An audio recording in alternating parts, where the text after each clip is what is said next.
Amen. Christmas, this annotated thing, Martin, it's going to take longer than the whole meeting. Just keeping you in step. Oh, gee. I can't wing it anymore. You're live. Okay. Good evening. I call to order the regular meeting of the City Council for January 26th. Before we do the roll call, I'd like to ask the City Attorney if he has an announcement. Thank you, Mr. Mayor. I just want to announce that the procedures adopted for this meeting meet or exceed the standards set forth in Governor Gavin Newsom's Order N-25-20, allowing public meetings like this one to be held by teleconference to help prevent the spread of COVID-19. Madam Clerk, please conduct the roll call, and afterward, I would ask the Mayor to recognize me once again to confirm matters for the record. Councilmember Armstrong. Present. Councilmember Veros. Yes. Councilmember Zafar. Here. Vice Mayor Perkins. Here. And Mayor Hudson. Here, we recognize the City Attorney again. Thank you. Based on your responses to the roll call, the record should reflect that all council members could hear the proceedings clearly. And if there are no objections, the record will further reflect that each council member believes, based on facial recognition or otherwise, that persons representing themselves to be council members are in fact council members. And Yes. now, seeing no such objection, I will turn the meeting back to you, Mr. Mayor, reminding you that all votes must be taken by roll call. Thank you. Please join me in the Pledge of Allegiance. If you would, mute your, unless you want to try and stay with me on the Pledge of Allegiance. We tend to have this stereo sound when we try and do this. I pledge allegiance to the flag of the United States of America and to the republic for which it stands, one nation, under God, indivisible, with liberty and justice for all. Thank you. Next on the agenda, got this thing all over the place. Do we have any announcements or changes or additions to the agenda? There are no changes this evening. Okay, I guess you guys have taken away 3.2 and 3.3 from me, Christina. You got them now? One time, I'm going to throw the annotated out after this. 3.2 is public comment. If you'd like to speak under public comment or regarding an agenda item, please click the raise your hand button on your computer or *9 on your telephone. To request to speak, you will be unmuted and then muted again after the 3 minutes when public comment is ready to be taken. Item 3.3 is boards, committee, and commission meetings. A complete list of all upcoming meetings can be found on our city's website, and you can subscribe to those pages for automatic notification. Okay, are there any requests for changes? Seeing none, we'll move on to 3.3. Or did you already read that too? I already read that. Good, we're on to 4. Public comment. Now is the time for anyone in attendance. I don't see, do we have anybody in attendance? We have one person that wishes to speak to address this council on any item not on tonight's agenda. We have 2 people that wish to speak. Who are they? Dawn and Clark Black. Who wants to go first, or is this going to be stereo? I'll go ahead and Clark Black is the Okay. first speaker. Yes. Public comment is open. Good evening. My name is Clark Black, and I'm a resident of San Ramon.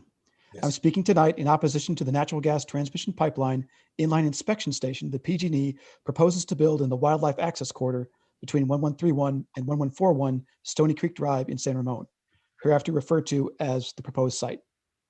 In previous city council meetings, we have heard council members stress the importance of remembering the original intended use for parcels of land. The proposed site was intended to be a wildlife corridor. That is made clear in City of San Ramon Planning Commission and City Council documents that led to the approval of the Bent Creek development, which were kindly provided to us by the City Public Works Department. San Ramon City Council Resolution number 88-TAC-46 passed, approved, and adopted on April 26, 1988, approved the development plan and tentative map for the Bent Creek subdivision, subject to the conditions of approval that were attached as Exhibit A. Item number 44 on page 18 of those conditions of approval reads as follows, quote, wildlife corridor design shall be generally as specified in the LSA document drafted February 2nd, 1988. Diagrammation details shall be submitted for review and approval prior to final map approval and installed at the time of construction of the sound wall along Doherty Road. The minimum clearance space from ground level to the bottom of the fence shall be 20 inches, end quote.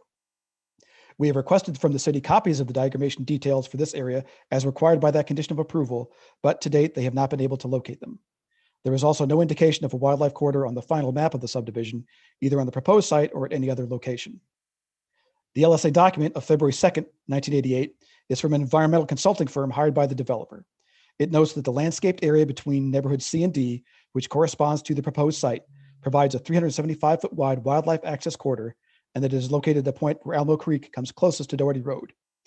The proposed site was constructed as a wildlife corridor. There's no sound wall along the stretch of Doherty Road, and the fencing across the proposed site has a bottom clearance of 20 inches as specified in the condition of approval to City Council Resolution number 88-46. Original owners in the Bent Creek community were told by the developer at the time of purchase that the proposed site was designated a wildlife corridor and that nothing would be built on it. The proposed site is in practice a wildlife corridor. Residents who live and recreate near the proposed site see wildlife using it almost every day, from turkey to deer to coyotes to foxes. We put up with the noise from Doherty Road because we love the wildlife. It represents one of the things we love most about living in San Ramon, having neighborhoods that are in harmony with the flora, fauna, and natural beauty of this area.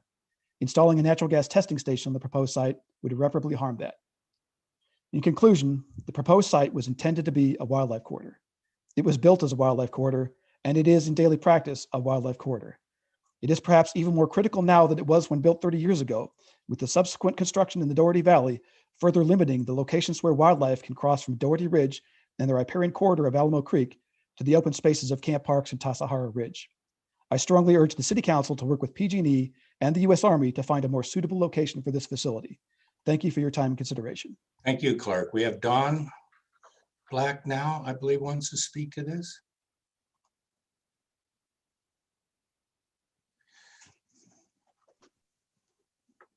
Thank you. My name is Dawn Black, and I'm a resident of Bent Creek, where PG&E plans to install an inline inspection receiving station in August of this year. Since I last spoke to you in December, we have learned that PG&E reached out to the Army in 2015 to propose a site to the north and east of our neighborhood. We were told that due to bureaucratic delays resulting in an incomplete environmental assessment and delays in land use agreements, PG&E selected the location next to my home in early 2019 for this project. I'm requesting the City of San Ramon engage with Camp Parks to determine the reasons for the NEPA and land use delays, and request the Army continue to work with PG&E to construct this station in a location that is safest for all members of the community. It is safer because it allows a greater length of the pipeline to be inspected using inline inspection technology, thus improving overall pipeline integrity. Placing the ILI station on San Ramon's property means a segment of the pipeline can only be inspected using alternative and less reliable techniques. The Camp Parks location allows for the highest risk mitigation in relation to the installation and operation of the ILI station. It is in an area away from residential homes and closer to the pipeline, which is located under the 3rd northbound lane of Doherty Road. Thus, if there was a failure at the pipeline site, the blast radius or potential impact radius is located in a more isolated area. We have requested a hazard score and potential impact radius for the Bent Creek location and have not been provided either.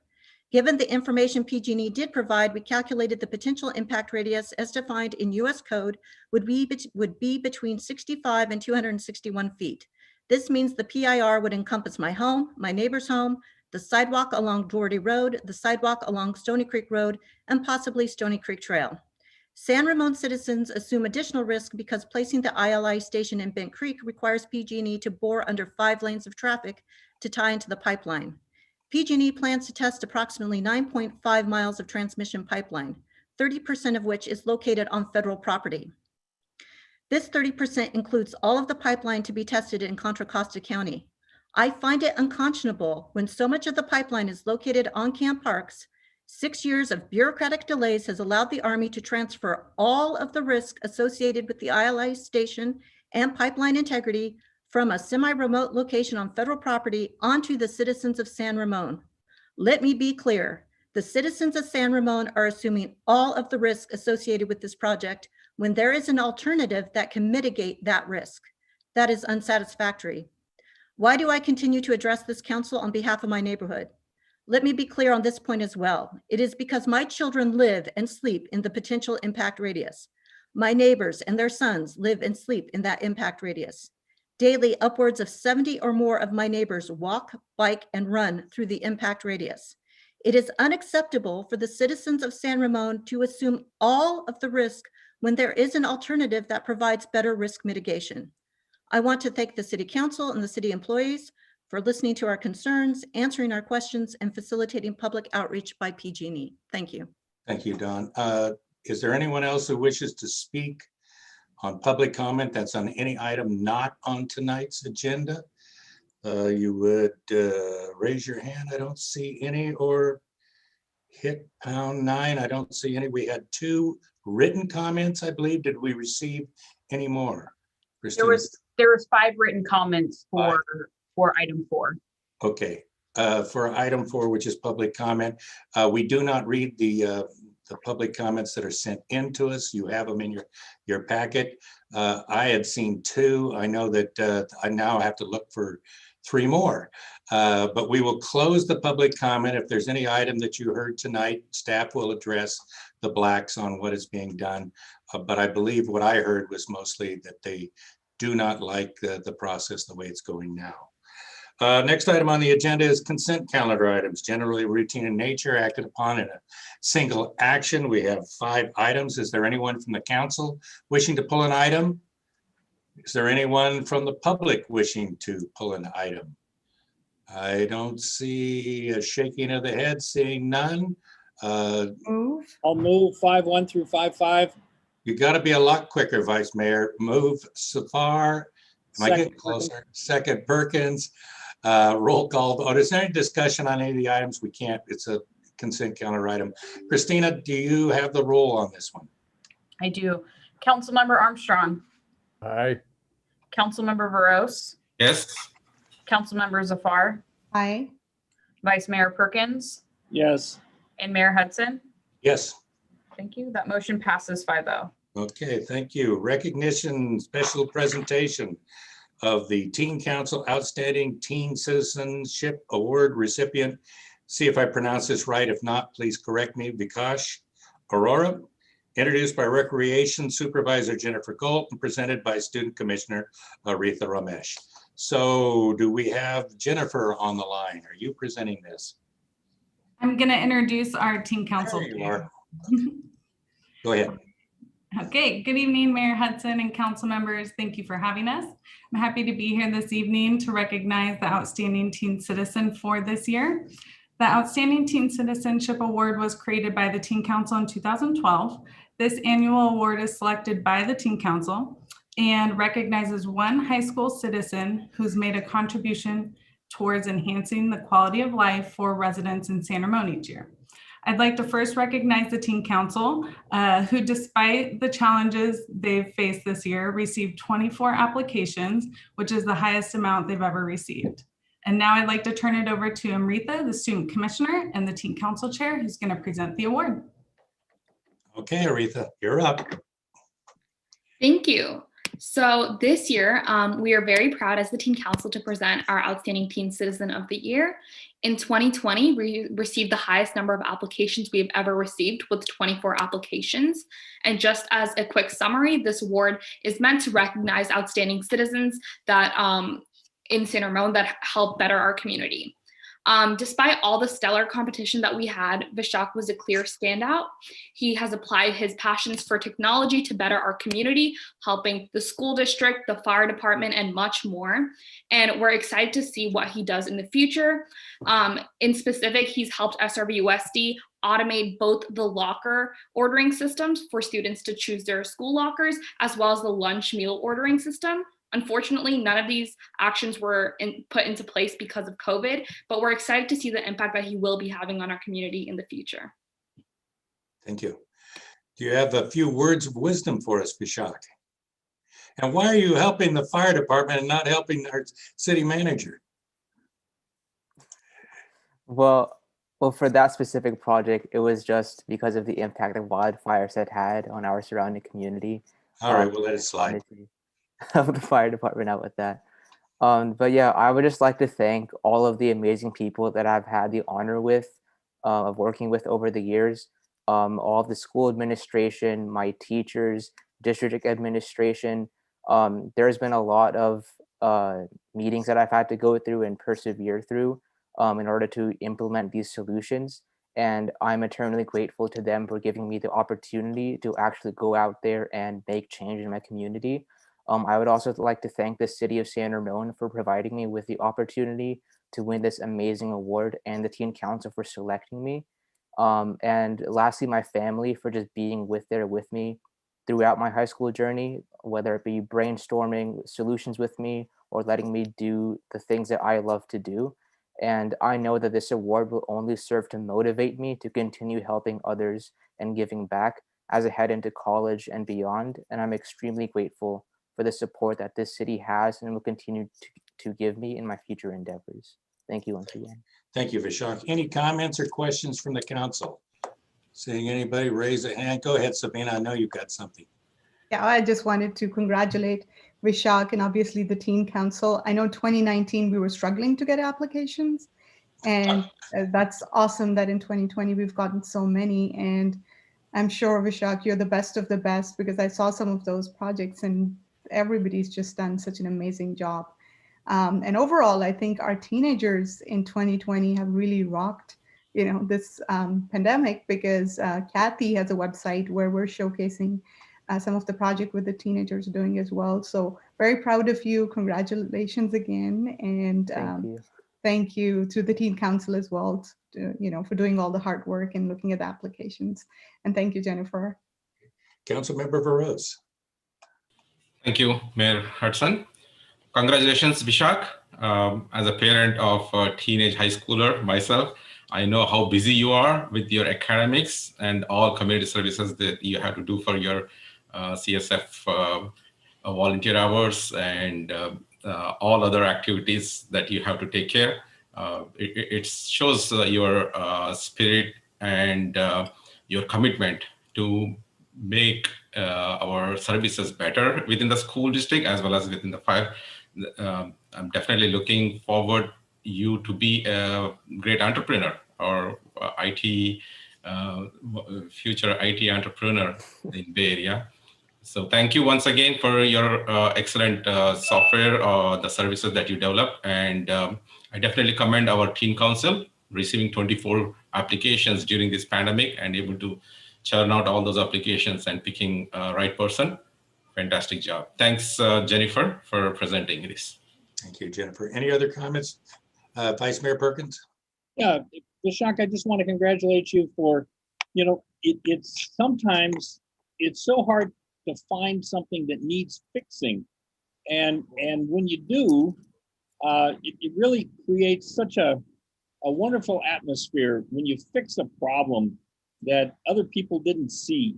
And I congratulate you on that. And I'm sure if there's another problem out there that you will fix, whether it's in college or you will be reading about you as the nation's next billionaire, whatever it is. But congratulations on your selection.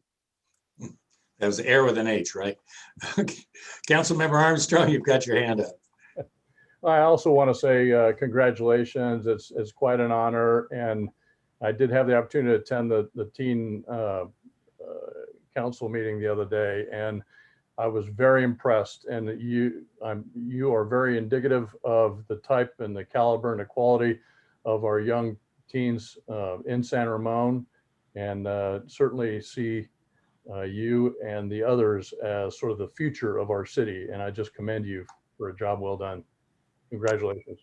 Thank you. And I would just add, Vishak, I don't want to make too light of helping the fire department. I was shocked last night or night before. I was interviewed by some scouts, and the first question I was asked about, what am I going to do to put out these fires? And where in the world did that come from? I mean, first I asked him if he had enough hours in the day. I could have gone on forever. Number one cause of health effect in the air. Number two cause of climate change in the Bay Areas, particulate matter from fires, whether it's your fireplace or what we've been experiencing, especially during the winter spare the air days, which we are in now. So anything you can do to help those guys, believe me, we know they need help. So thanks again, Vishak. I'm looking over at our city manager, and you just let that one go right by. And we appreciate all the help you've given us. Again, any last comments? If not, thank you. And thank you, Aretha, and thank you. Where'd you go? Jennifer, right there in the middle, and we will move on to the next item. There are no deferred consent calendar items, no city council appointments, no unfinished business. So we are going from the teens to the seniors. The Senior Citizen Advisory Committee Annual Report. And who is giving that one? Steve Cox, are you doing that one? You and Judy Knight? Where's Steve? Hey, I'm right here. Thank you. You've got the floor. Okay. I'd like to thank Mayor Hudson and other council members for having me here tonight. I am the city staff advisor to the Senior Citizens Advisory Committee. And I'm here as it is recommended the city council receive the Senior Citizens Advisory Committee annual report for 2019-2020, and then to provide feedback to the Senior Citizens Advisory Committee for their 2020-2021 term. The city council adopted a procedure for all city committees whereby each committee would provide an annual report to the city council on their operations, accomplishments, and work plans. And this report was prepared by the Senior Citizens Advisory Committee with input from staff and approved by the committee on November 2nd, 2020. The Parks and Community Services Commission then reviewed the report on November 18th, 2020. The Senior Citizens Advisory Committee is under the purview of the Parks and Community Services Department, and there are no fiscal implications with the acceptance of the report. The Senior Citizens Advisory Committee will proceed with their work plan and goals for 2021 as approved. And with that, I would like to introduce our current Senior Advisory Committee Chairperson, Judy Knight, who will now present the Senior Citizens Advisory Annual Report for 2019-2020. Thank you, Steve. Hi, Judy, you're up. Okay, thanks, Mayor. So thank you, Mayor Hudson and council members, staff and members of the public for the honor to present the Senior Advisory Committee's annual report to you all tonight. It's with great pleasure that I have the opportunity to serve as the chairperson for the committee. So next slide, please. Thank you. So we were very lucky in this last year to have a full committee, including two alternate members. So that was always really helpful to make sure that we were covered very well by everybody. And the amount of experience on the committee from people who've been here for quite a while was really made a big difference this year. Next, please. So according to the bylaws for the Senior Advisory Committee, the object and charge of the committee includes to provide recommendations to the staff, the commission, and city council on programs for seniors and San Ramon Senior Center policies, to be a channel of communication between the staff, the senior center, participants, and the senior community, to appoint appropriate subcommittees as necessary to further the work of the center's programs and the efforts of the committee, to receive input from the senior community involving current and future needs, to advocate senior issues within the entire community and act as liaison for senior issues to governmental and private organizations, and to identify problems of service and recommend appropriate solutions. Next slide, please. So I'd like to highlight some of the accomplishments and actions of the fiscal year 2019-20. So our first goal was to assist staff with the completion of the senior business plan and to help implement and approve senior business plan by communicating with current center users to inform them of the updated plan. Under the recommendations of the Senior Advisory Committee, a subcommittee was formed to review the current senior business plan. And the subcommittee members, Wayne, Joan, and Joanne, put together a timeline that's now been updated to bring to the Senior Advisory Committee next month. Next slide, please. The next goal was to provide feedback and input on outdoor fitness equipment being considered for future installation at the Alcosta Senior and Community Center. A presentation was held on November 2nd to gain feedback on potential outdoor fitness for the Alcosta Senior and Community Center Park. And the committee recommended various types of equipment that would be suitable for the senior population.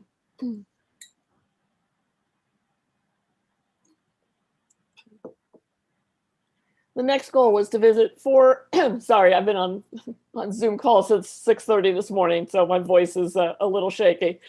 You're not on city council? No, the rest of my life.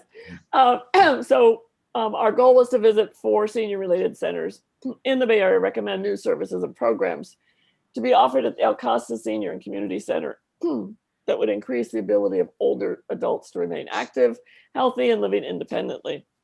The committee members, oh, this is terrible, each selected several senior-related facilities to visit virtually under the circumstances, and focused on information that could be shared and implemented for the San Ramon senior population. The members provided a summary of their findings and recommendation to the city staff, and in response to those recommendations from the Senior Advisory Committee members, the city staff researched, developed, and implemented online fitness classes to connect with the senior population at home. Next slide, please. The next goal was to assist staff with hosting quarterly on-site focus groups at the El Costa Senior and Community Center in order to engage community members and gain a better understanding of the aging population's needs in the San Ramon community. Prior to the pandemic, the Senior Advisory Committee hosted in-person focus groups focused mostly on transportation and in-person programming needs. After the pandemic caused the facility to close, we hosted 2 online focus groups in regards to virtual online programs and how to cope with isolation, which is a major concern of the senior population. Next slide, please.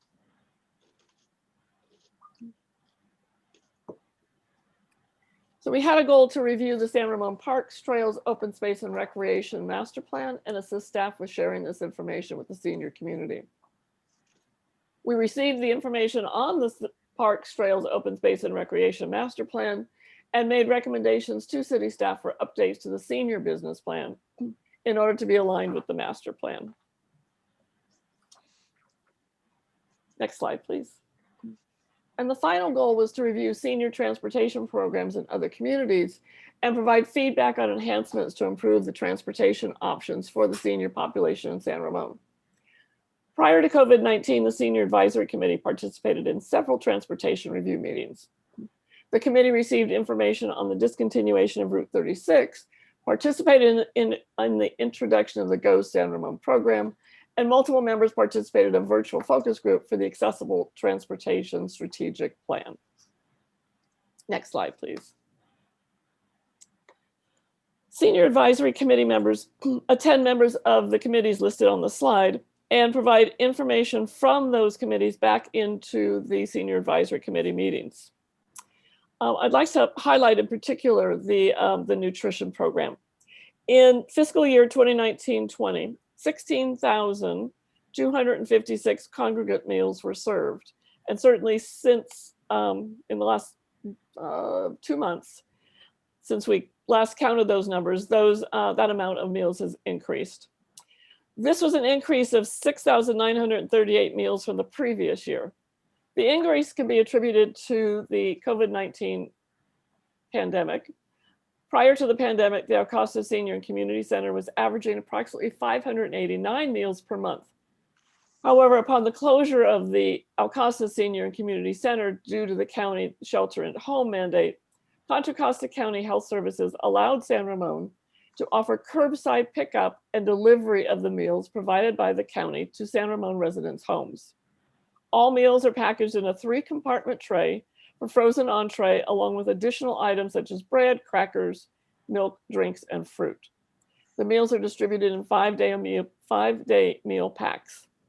Post-closure, due to the pandemic, the congregate meal program has averaged 30,444 meals per month. Meanwhile, 7,248 meals were delivered by the Meals on Wheels program, an increase of 1,657 from the previous year. Senior Advisory Committee members were attending lunches on a regular basis at the Senior Center and provided feedback to staff, who then relayed the information to Contra Costa County nutrition staff regarding the nutrition program in San Ramon. Next slide, please. So I'd like to present to you then our goals and objectives for fiscal year 2021. And the focus of each goal is to help the Senior Advisory Committee represent the aging population in San Ramon. So the first goal is to appoint a subcommittee to meet in person or virtually with local seniors ages 55 or older of varying ethnic backgrounds to better understand how senior center operations program accessibility and multicultural programs can be improved to meet the needs of the diverse San Ramon community. Number 2, explore new outreach partnerships with local senior care and recreation related organizations, such as East Bay Regional Park District, SRV USD, Contra Costa County, etc., that can leverage the resources of the city and each organization to provide expanded services to San Ramon senior population. 3, provide input on new virtual program offerings to meet the physical, education, and social needs for the 55+ population in the San Ramon area. Next slide, please. Our 4th goal is to advocate for senior issues within the entire community and act as a liaison for senior issues to governmental and private organizations by attending committee meetings. 5, provide input on options to repurpose the current South Community Gardens in order to better provide for the San Ramon senior population. 6, review the effects of COVID-19 on senior transportation programs in other communities and provide feedback on safe transportation options available for the seniors in San Ramon. Next slide, please. 7, review options for an electric suggestion box to help facilitate communication between the staff, the senior center participants, and the senior community. Research the possibility of connecting the Doherty Valley Ridge Trail to the El Costa Senior and Community Center Park. Provide feedback on a plan to create a connected walking trail in the El Costa Senior and Community Center Park that connects the whole area with designated walking routes, distance markers, and wayfinding signage. And these last 2 especially are critically important for seniors as far as making more areas accessible to them for walking and to get out into the fresh air. Next slide, please. Those are our goals, those are our accomplishments, and I'm happy to take any questions that you might have or comments. Okay, thank you, Judy, and thank you, Steve. Do we have any clarifying questions first before I open it to the public, and we'll have some comments later? Looking around to see if there's any. Wait a minute, one panelist. Councilmember Veros.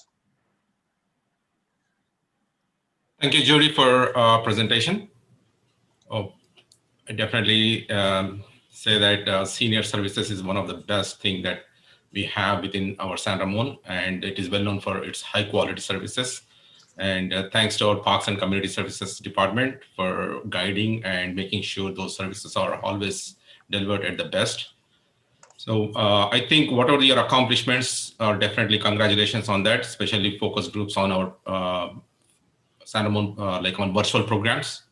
During this pandemic, unprecedented pandemic times, you stepped up and made sure that the services that we could provide, and also about the master plan feedback that you provided, because I was on part of our Parks Commission at that time, that we received a lot of good feedback and we could able to accommodate within our master plan. So that's a fantastic thing that we received from your advisory committee.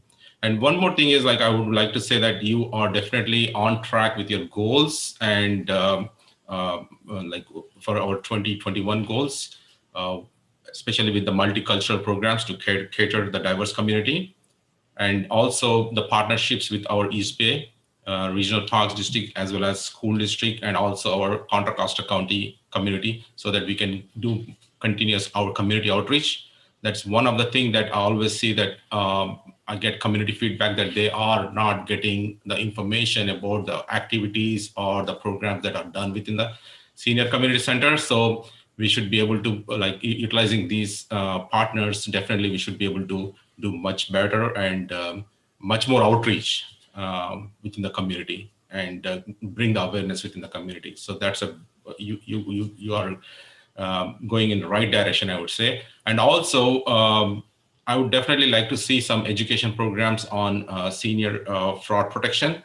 I do time to time see that on the social media, as well as receive emails that some of these scams that keep happening within the community, especially targeting our seniors. So if you can add that as part of your all other excellent services, that will be great. And one more thing I always receive from the community feedback is about transportation.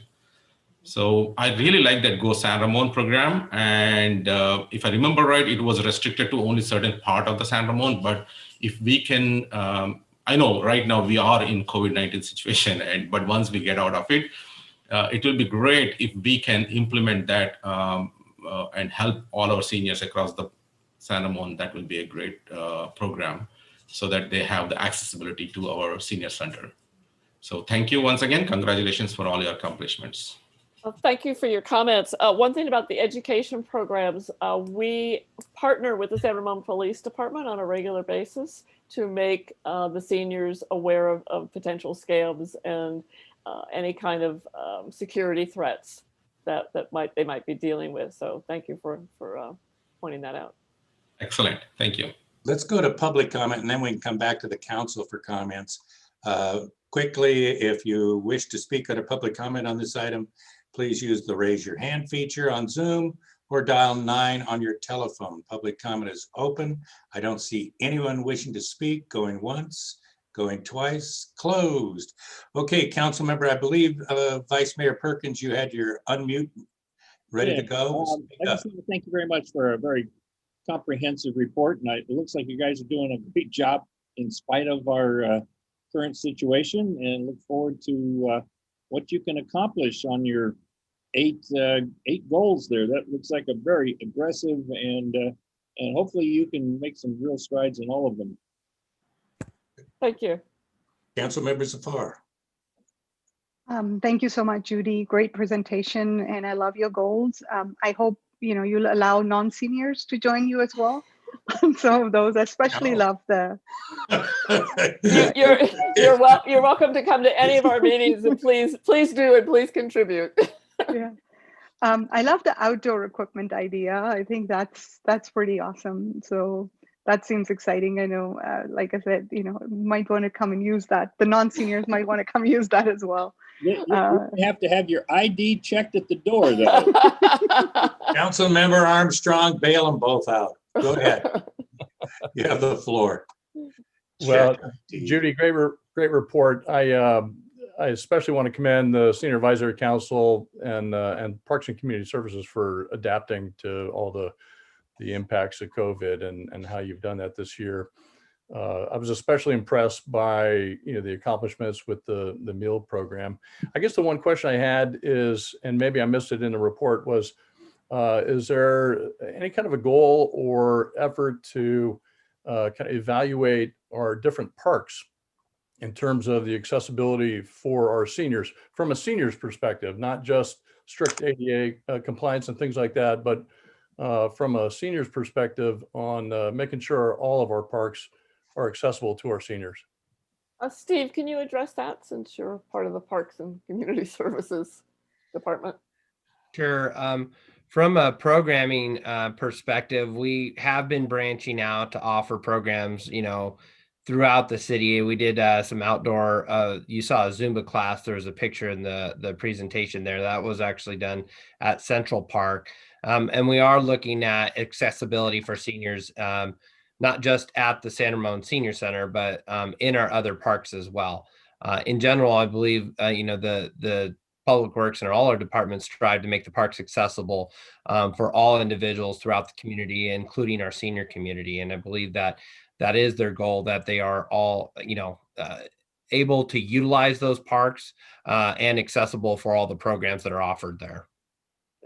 And we do have, as I said, we have liaisons in a number of committees throughout the city, and we do attend the Parks and Community Services Commission meetings so that we can find out what's going on, as well as bring that back to the Senior Advisory Committee. Great. Thank you, Steve. Thank you, Judy. You're welcome. Thank you. There are no further comments or questions. Again, thank you, Judy, and thank you, Steve. There's no council action required. So we will just say, we look forward to you reaching all your goals as the senior person on the council. Just keep adding those programs. Thanks once again. Thank you. Okay, our next item, 10.2, a resolution 2021-28, accepting the work by C&W Construction, Inc. for the Acosta Senior and Community Center renovation project as complete, and I'll waive the rest of the reading and leave Sandy, you have the staff report along with Keith. Keith, yes, down at the bottom. Start us off. Go ahead. Okay.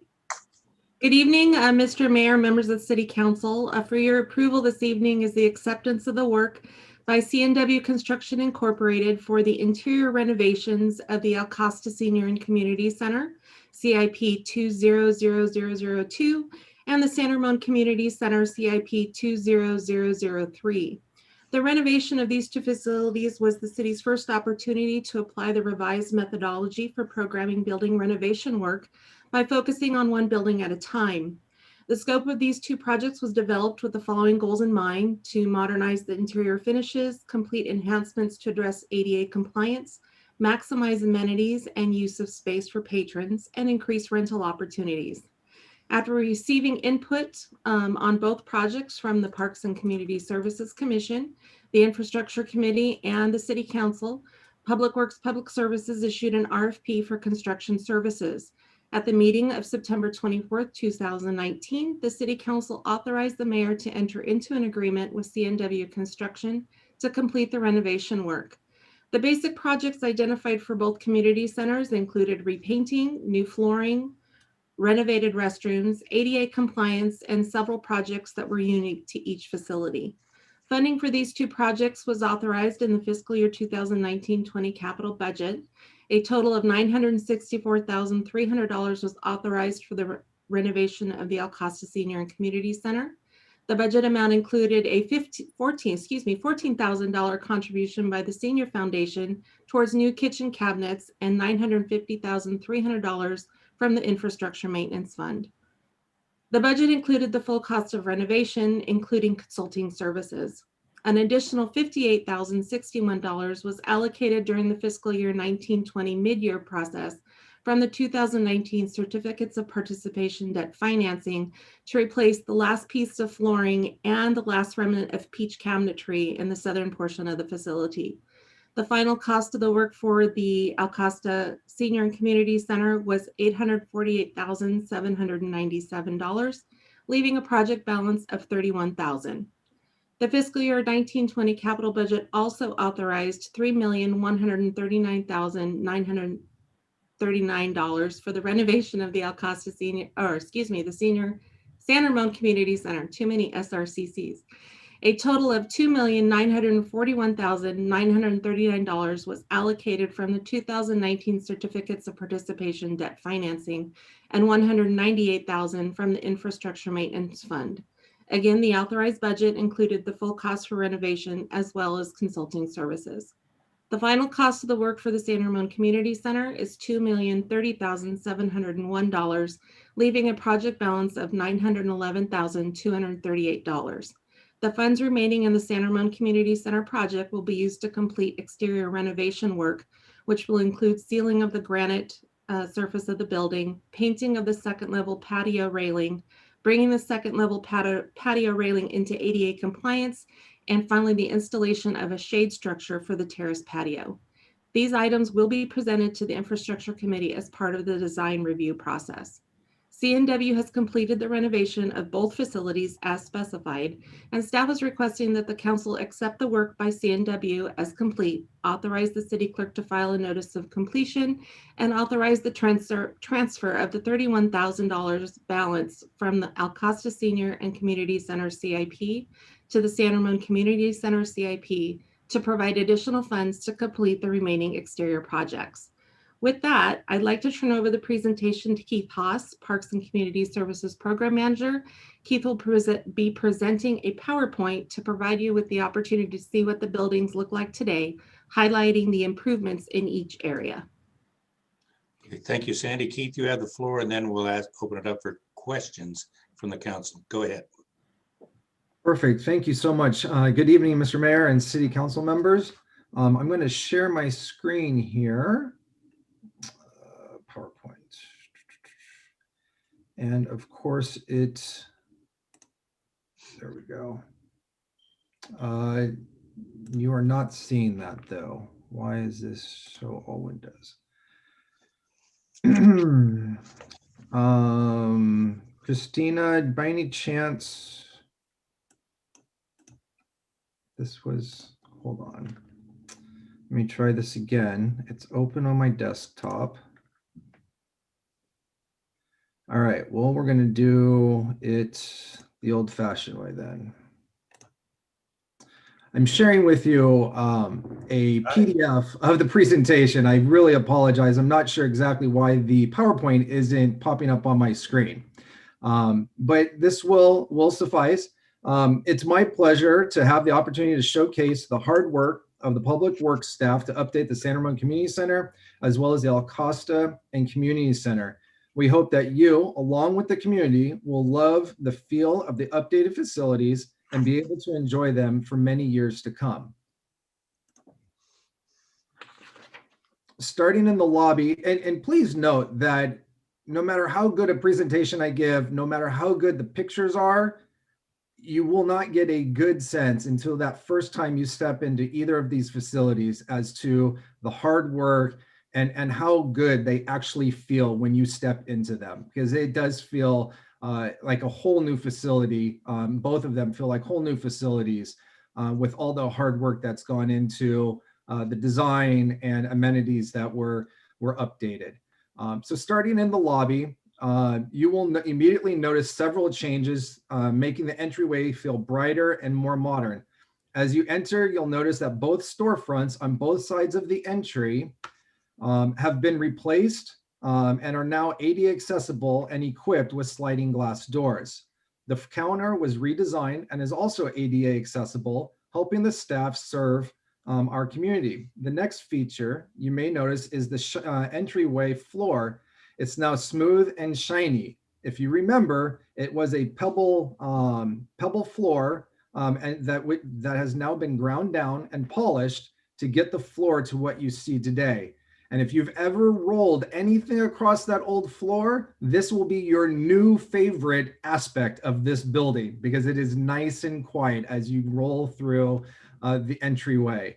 The lobby was also outfitted with modern furniture and a new color scheme of earth tones was used throughout the facility with a splash of color to give a lively feel to the facility. And if you look in the background, you'll see a blue paint as well as a blue city emblem on the front of the counter.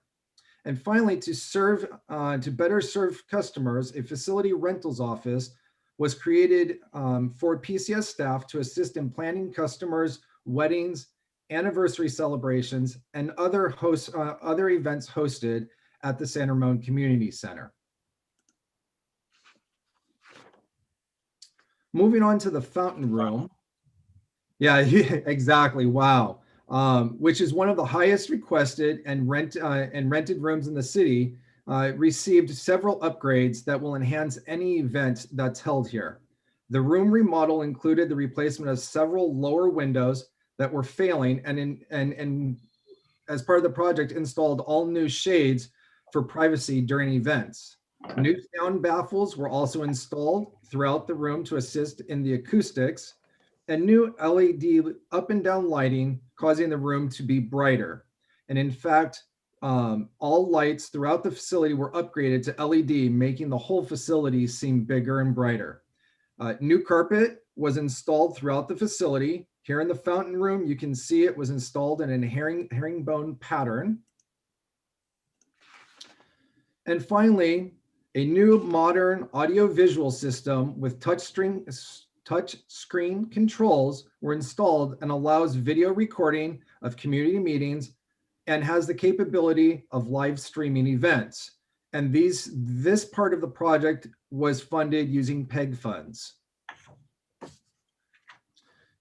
The terrace room received several of the already mentioned upgrades, new lights, carpet shades, AV equipment, as well as an update to the attached kitchenette.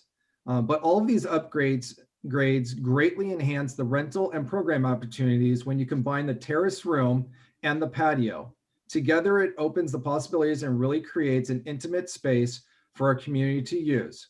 And this is made possible with a new wrought iron fence and gates installed to enclose the patio for privacy during events. In addition, the following exterior items are still on the table to be completed.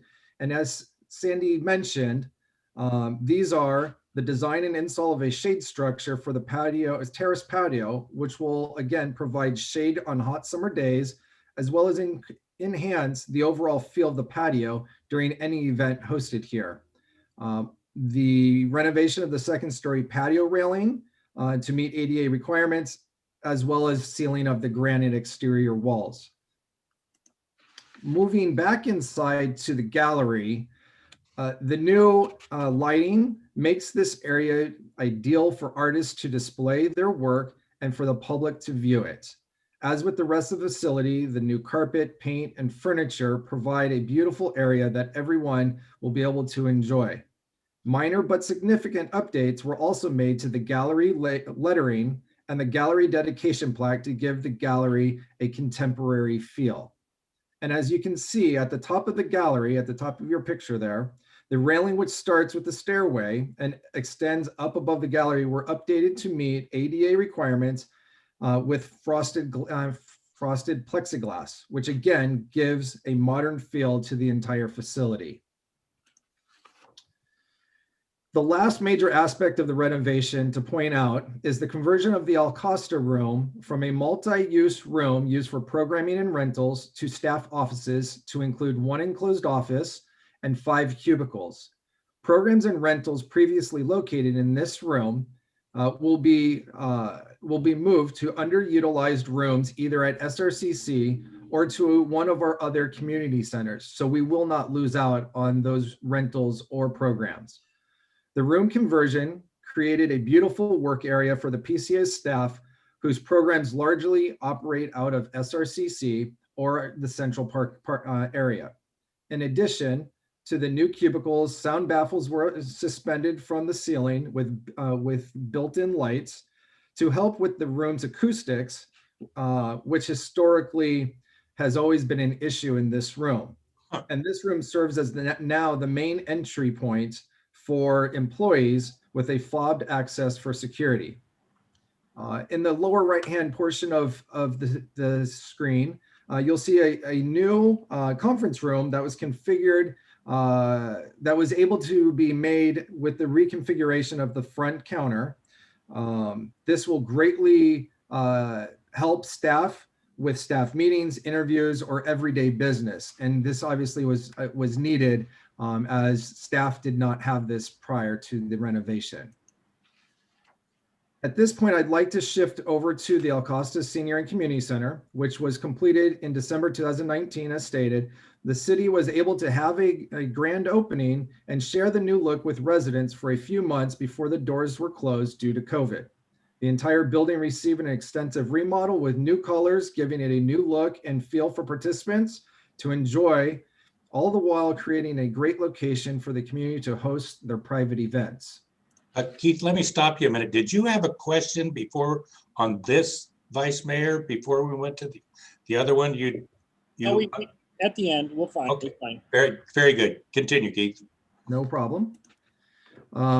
Again, with the lobby, the entryway really sets the tone for the facility. And this entryway was updated to include a welcome desk for volunteers to work at, as well as the front counter received a modern casework and countertops. New lighting throughout the building really helps create an open and welcoming feeling. And throughout the building, modern flooring with a wood grain look or carpet was installed. And a fresh coat of paint makes the building much more vibrant. And as mentioned earlier by Sandy, the peach is no longer. In the rotunda, I'd like to point out the fireplace was replaced, which the senior participants desired very much to have. Tile work around the fireplace was updated and now includes a mantle, providing a warm, homey feeling to it. And this area was carpeted to provide a more intimate setting for the seniors. Moving into the Vista Grande room, which is again a highly popular room to be rented for private events, received several really exciting features. A new drop acoustic ceiling was installed with a patterned ceiling tile to enhance the unique feel of the room. And as part of the drop ceiling, the transom window was reworked in the center of the room to allow shared lighting between rooms when the movable wall was in place, dividing it into two separate rooms. In addition, the room was equipped with a built-in audio system to meet the needs of both programs and rentals.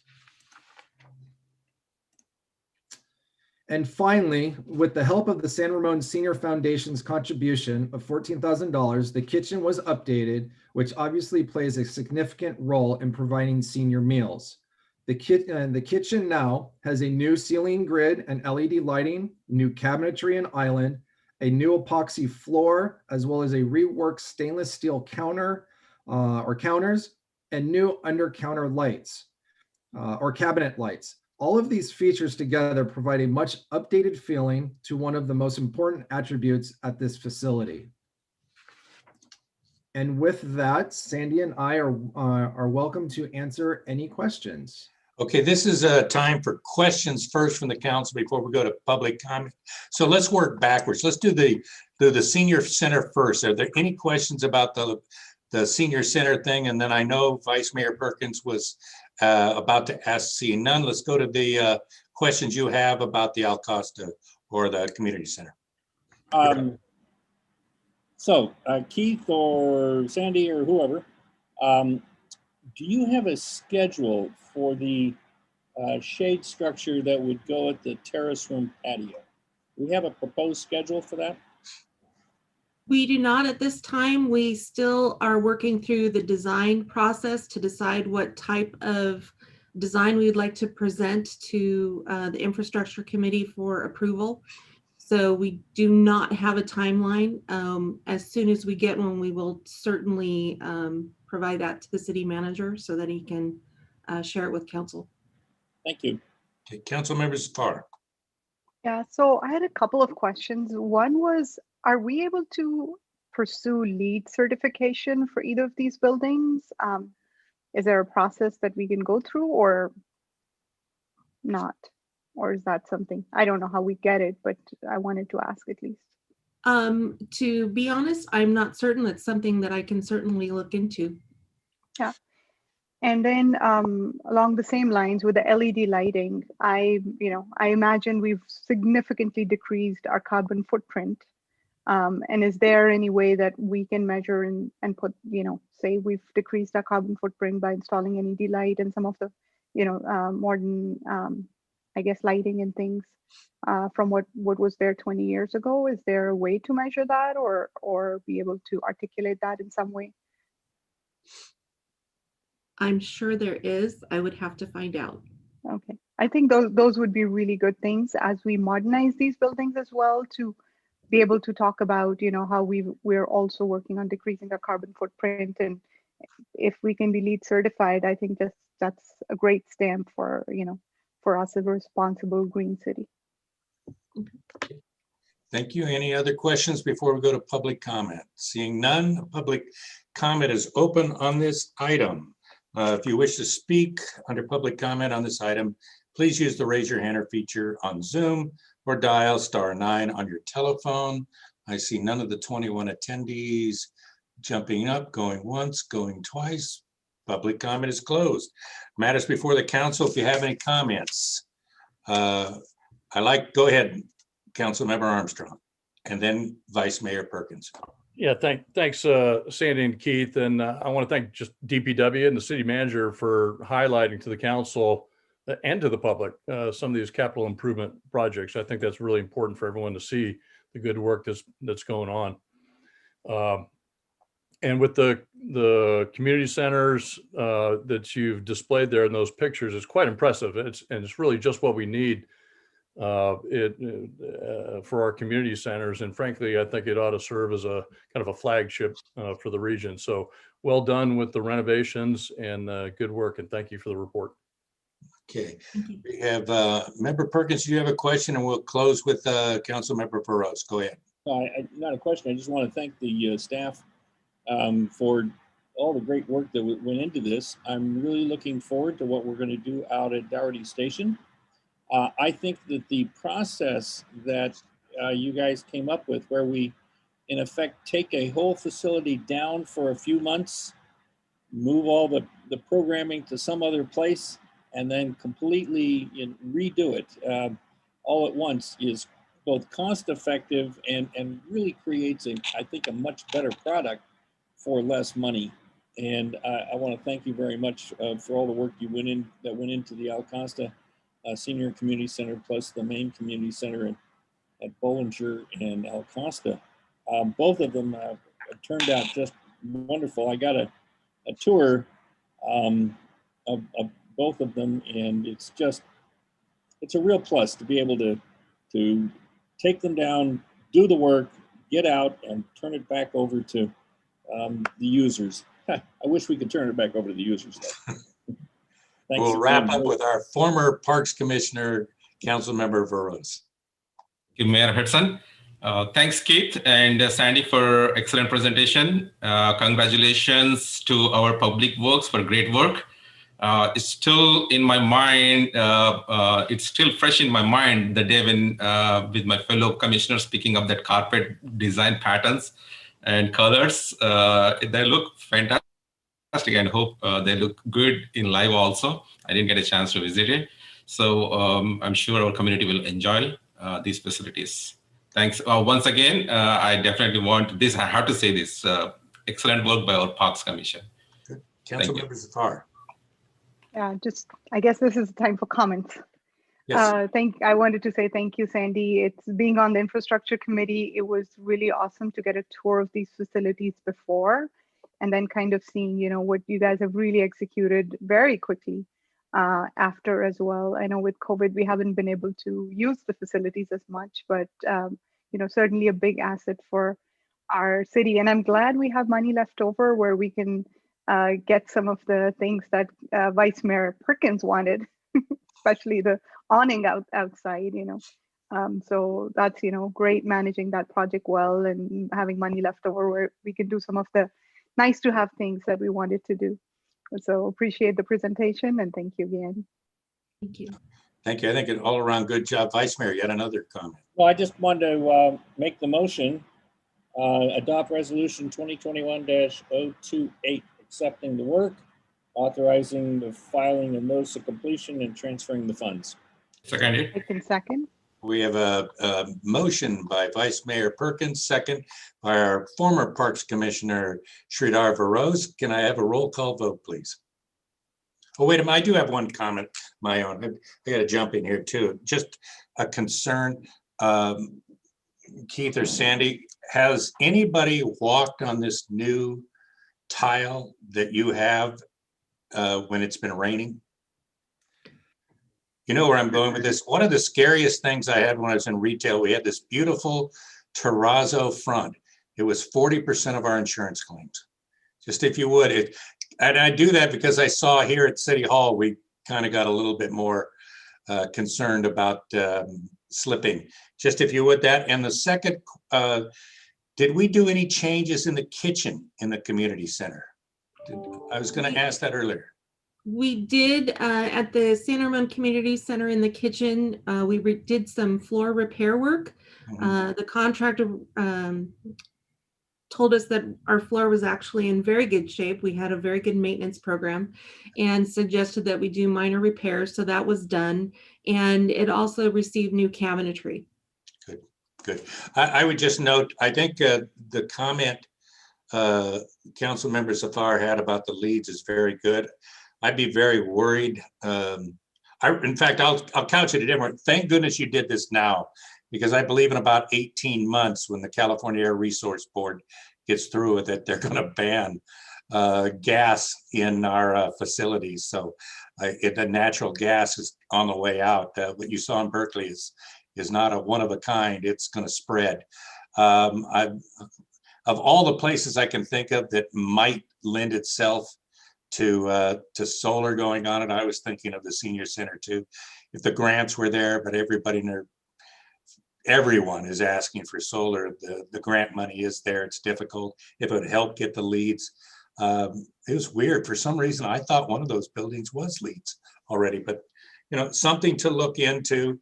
I think it's a little more difficult at the end of the project to do it, but it is something we should be looking at whenever we do this again, especially if we're going to close it. I'm going to defer to Council Member, Vice Mayor Perkins on this. Did we do that on the library when we closed that and we'll go to leads, or did that even come up? I don't know that it came up. Holy cow. But you know that Sabina, we need you. We did all these buildings and nobody's asked about leads. Go ahead, Vice Mayor. I'm sorry. And I think that that's a really good thing to look at. But like you said, at the front end, it makes more sense than at the back end. So as we do Dougherty Station, we might see if there are some opportunities at the Dougherty Station to qualify for, something out there. I ought to look at it at least. Well, we have a motion and a second. Can we get a roll call vote if there's no further discussion? Go ahead. I was just going to say, we want to win that League of California Cities award next year, right? We have to. You want to go up and accept the award? Okay. No, I think we're doing great work. It breaks into campaigning. Go ahead. That would be nice. Councilmember Armstrong, Aye. Councilmember Morose, Yes. Councilmember Zafar, Yes. Vice Mayor Perkins, Yes. and Mayor Hudson. Yes. Thank you. Okay, 5-0. Next item on the agenda, 10.3, Crow Canyon Gardens, MUD's programming recommendations, and San Ramon Nature Park Foundation Memorandum of Understanding update. Kathy Hyman. Good evening, Mayor Hudson, Council, and the community. I'm happy to be here today to come back and give you an update on our progress of the MOU with the Nature Park Foundation, as well as to bring some recommendation from the Parks and Community Services Commission. So if you don't mind, I will share my screen. I've got a little PowerPoint for you.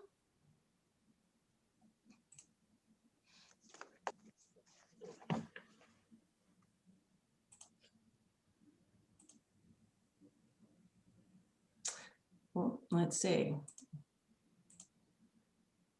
Sorry about that. One more try.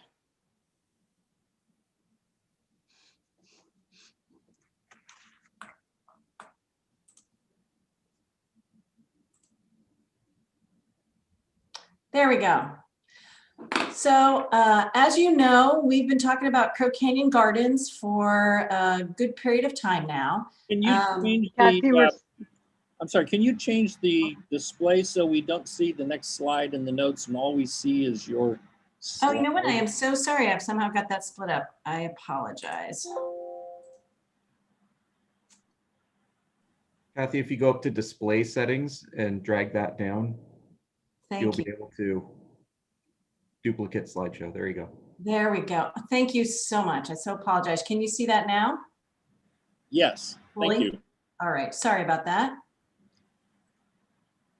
All right, let me start out with a little bit of background just to make sure we've got everybody up to speed on what is going on or what has kind of happened at Crow Canyon Gardens. So if you go all the way back to 2018, the city received 2 proposals for Crow Canyon Gardens. One was from a private preschool, and they wanted to put a preschool on the park site in exchange for renovating the park and taking care of all of the various assorted maintenance issues, et cetera, for the park. We also had what is now the Nature Park Foundation proposed to renovate the buildings in order to run nature-themed events and programs on the park site. So the Parks Commission asked that feedback from the community be gathered via our master plan process, which we were already partway through. And so to that end, staff worked with our consultant, and we did a community-wide survey specific to Crow Canyon Gardens. And we had a community workshop. The survey got about 1,000 responses, and the workshop had about 80 people who attended. And all of that was consolidated into the Crow Canyon Gardens Outreach Summary Report. So the Parks Commission reviewed all of the data that was gathered, and at their April 2019 meeting, made a formal recommendation that the park itself, Crow Canyon Gardens, be maintained in its current natural state with minimal additional amenities. And they further recommended that staff not pursue a funding partner to invest in renovation of the park in exchange for the ability to operate a separate enterprise on the land. So as you know, the Parks, Trails, Open Space and Recreation Master Plan was adopted last June of 2020, and it contains a goal in the specific plan. And this is exactly a cut and paste from it. But in essence, it recommends that we enhance Crow Canyon parking, restrooms, improved access, safety and lighting, nature-based play, self-guided interpretation, signage, increased number of rentable garden plots, and renovation of the demonstration gardens. It is really the only park in our system that is what is considered to be in poor condition. And so it is a high priority for renovation. But the master plan is pretty clear to say that improvements should reflect the site's natural setting and connect with the landscape environment and adjacent creek and help maintain a serene environment where people can connect and engage with nature.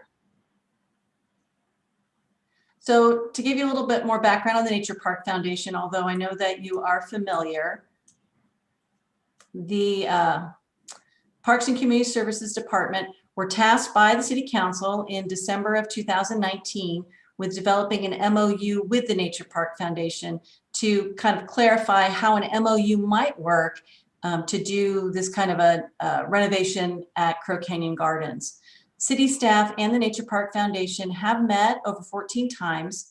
However, in the process of that negotiation, it really came to light that a final conceptual plan and programming plan for the park would really be needed to be established before an MOU could really be executed. The Nature Park Foundation requested that the programming and conceptual plan elements be brought to the Commission for consideration and a recommendation prior to continuing with the MOU negotiation. The Nature Park Foundation has a very specific vision for the layout of the park and the park attributes, renovation of the buildings, and the types and frequencies of classes and events on the site. And really, the Nature Park Foundation would not necessarily be interested in fundraising for the renovation if the conceptual plan and programming levels are not conducive to their vision. And therefore, that is why they requested that the conceptual plan and programming levels be established first. I think I got myself past, I apologize for this. I think I got past a slide I wanted you to make sure we see. This is the image that the San Ramon Nature Park Foundation generated. This is kind of their vision for the outline of this park. And it was created for them by— You're flipped again. Oh. I don't know why I'm having a terrible time today with this.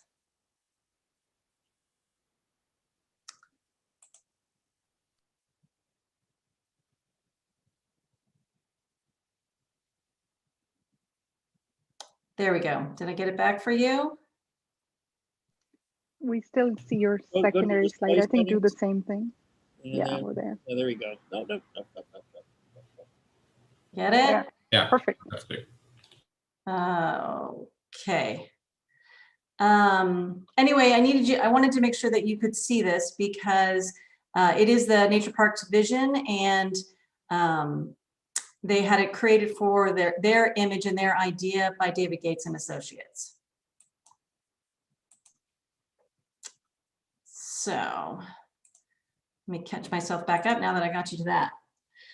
So the Facilities Committee was tasked by the Commission on August 12th to review all of the information that had been gathered in the past in regards to Crow Canyon Gardens. And so to that end, they went through the Crow Canyon Gardens Outreach Summary Report, the Parks, Trails, Open Space and Recreation Master Plan. They reviewed every one of the past commission meetings that had been had about Crow Canyon Gardens. They reviewed the community garden and volunteer garden program evaluations. They looked at all of the financial projections related to the facility operation, park maintenance, and the future programming. They toured the park site and the structures, and they received a presentation from the Nature Park of their vision.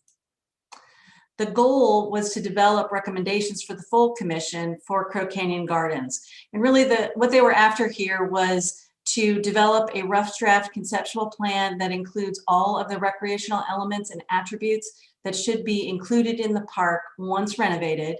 They were working on a draft programming plan for the park that includes levels and types of programming for the site. And they were also working on other recommendations related to Crow Canyon Gardens that came to light throughout the course of all the meetings. So anything else that may need to have been reviewed, because they were taking such a deep dive into all of the past documents, it ends up being about a 5-inch binder full of reports and information that had been gathered on this topic. And so they were taking a look at all of it, or that was their goal to do that. So to accomplish that goal, they started meeting in September, and on September 23rd, they reviewed all the previous reports. On October 7th, they received a presentation from the Nature Park Foundation on their vision for the park and the programming. On October 14th, they actually toured the site, masks on and socially distanced, with a landscape designer from David Gates and the president of the Nature Park Foundation to walk through the conceptual plan elements envisioned by the foundation. On October 28th, they met with city staff from the Public Works Department, and they reviewed the annual and the long-term cost projections for the operation and maintenance of the gardens and all of the associated structures. They continued to meet on November 4th, and they took a deep dive into the additional financial scenarios and received a presentation from the Nature Park Foundation president on the foundation's desired level of programming and their preferred covenants of a potential MOU with the city. And then finally, they had one last meeting on November 10th to develop recommendations based on all of the information gathered and reviewed at the previous meetings. And really, they came kind of back to where they started. At the beginning, they focused on their primary goal or concept, which was to retain the peaceful atmosphere, serene environment, and emphasis on nature as their guiding principle. And they came back to that as they evaluated everything that they had looked at, seen, toured, and discussed. So to kind of give you a little sense of the financial situation, the Facilities Committee did ask that we take a look and do a financial comparison of about 4 different options for Crow Canyon Gardens. They really focused on scenario 1 and scenario 3. So in this scenario 1 is with the support of the Nature Park Foundation, and it kind of this little Excel spreadsheet details it kind of in 3 sections. So one is kind of that initial cost of building renovation, demolition of structures. The second section goes into more of the annual maintenance costs, how much this would cost us, the city overall, to maintain, to operate for a year. And then the long-term maintenance costs, which are those things that, you know, everybody has their house and you know how this goes. At some point you have to replace appliances, you have to do refrigerators, you have to do roofs, that kind of longer term 20-year term. And so that is scenario 1. Scenario 3 focuses on the same basic park renovation, and it includes a bathroom, just as the first scenario did, but it does not have the renovation of the MUDS buildings. So instead of that, they wanted to see a scenario that included a pavilion or a more permanent large shade structure where you could have tables and maybe an outdoor kitchen and do nature classes and programs without having to have the entire structure. So when you kind of look through this financial picture, you can see the bottom line really is the cost increases when you look at the 20-year term. The annual costs are only about $20,000 apart, but it really comes into the long-term maintenance and of course the initial outlay in order to renovate the building. So the Facilities Committee, from all of these different things, came to really 3 recommendations that they took to the full commission. The first was to adopt a vision for Crow Canyon Gardens that retains the peaceful atmosphere, serene environment, and emphasis on nature.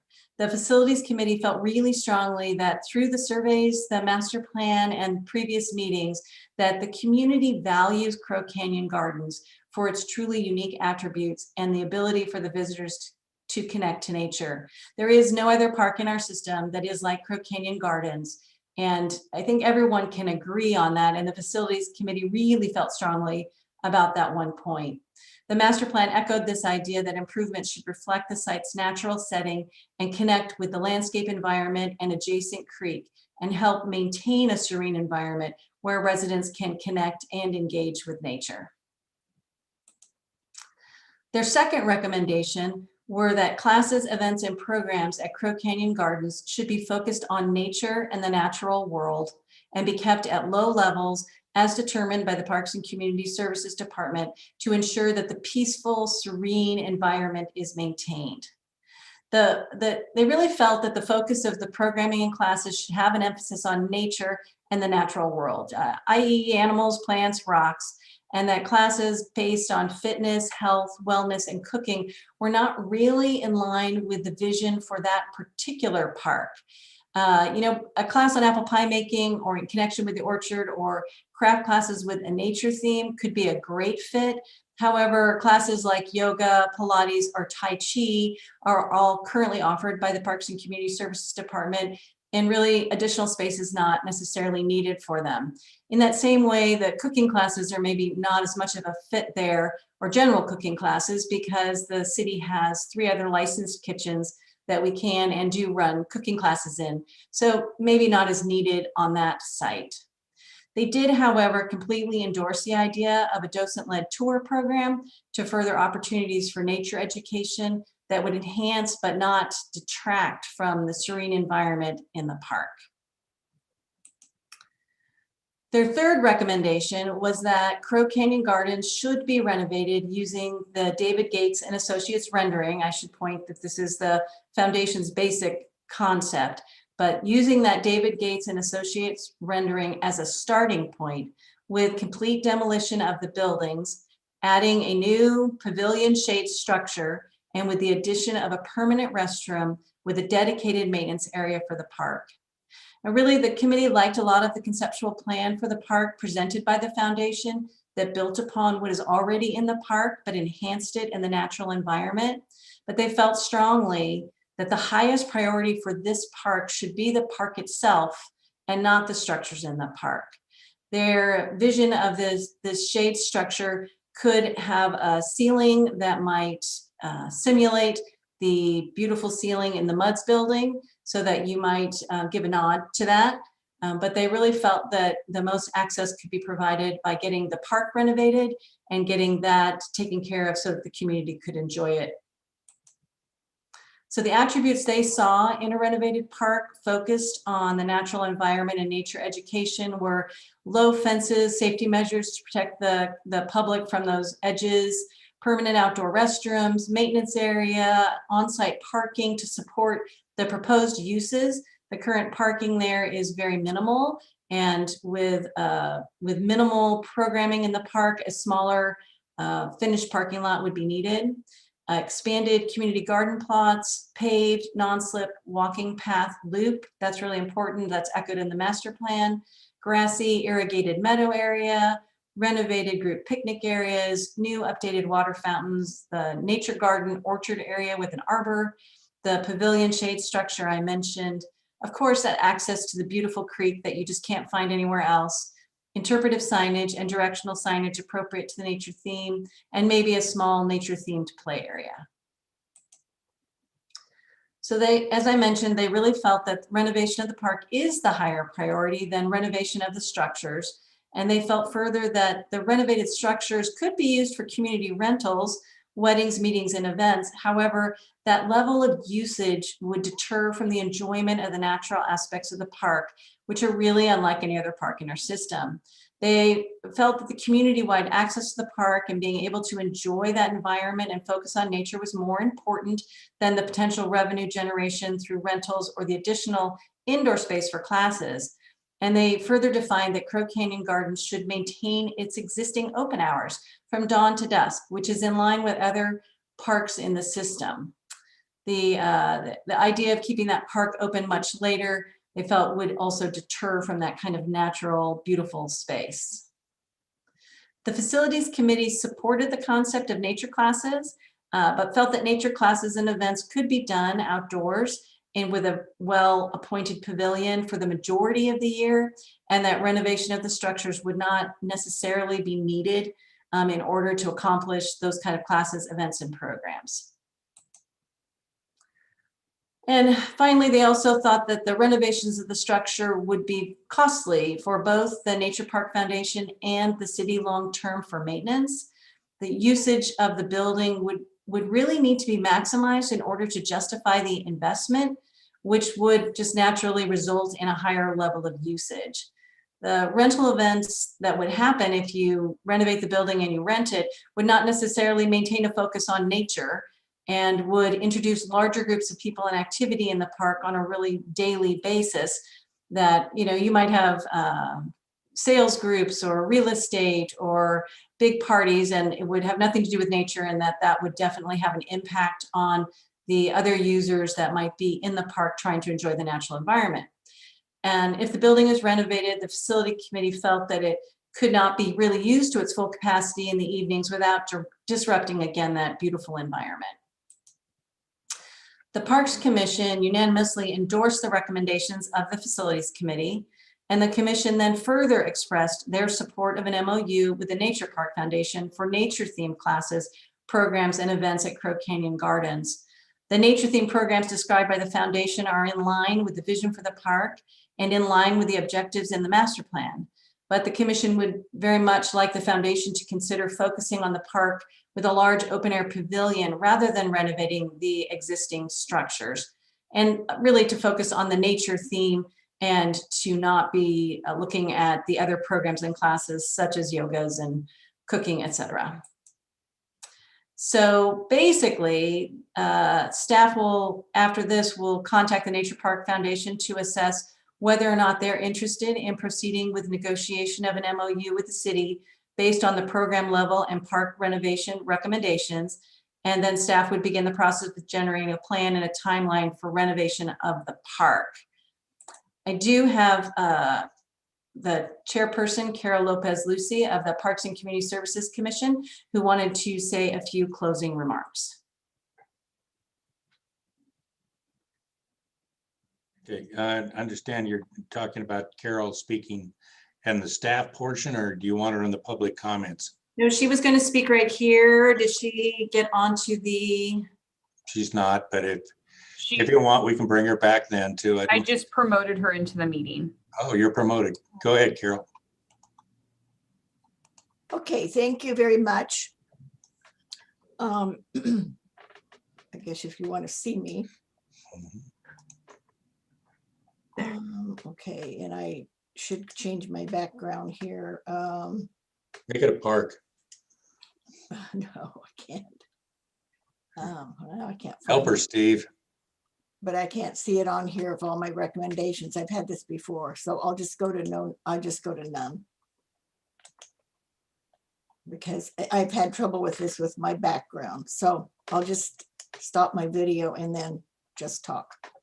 You've seen the 3 recommendations that the Park and Community Service Commission has recommended. So I just like to say a few words, Mayor Hudson and commissioners. On behalf of the Parks and the Community Service Commission, I would like to state that the commission feels that they have worked hard and diligently to fulfill their obligations as outlined by the City Council. We thoroughly investigated all costs, analyzed all avenues for a nature park. We had community input and followed the master plan that was recently adopted.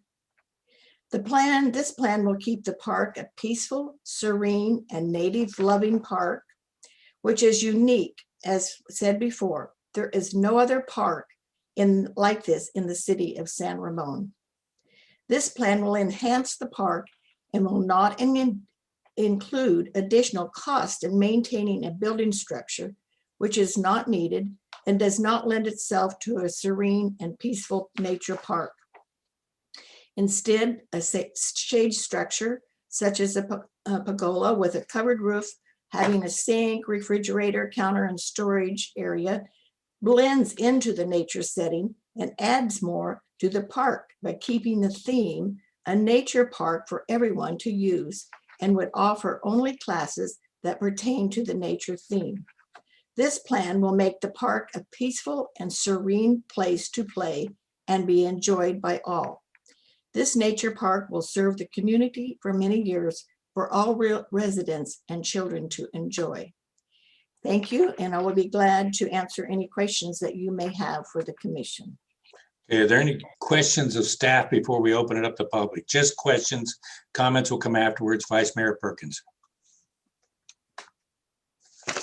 You're on mute.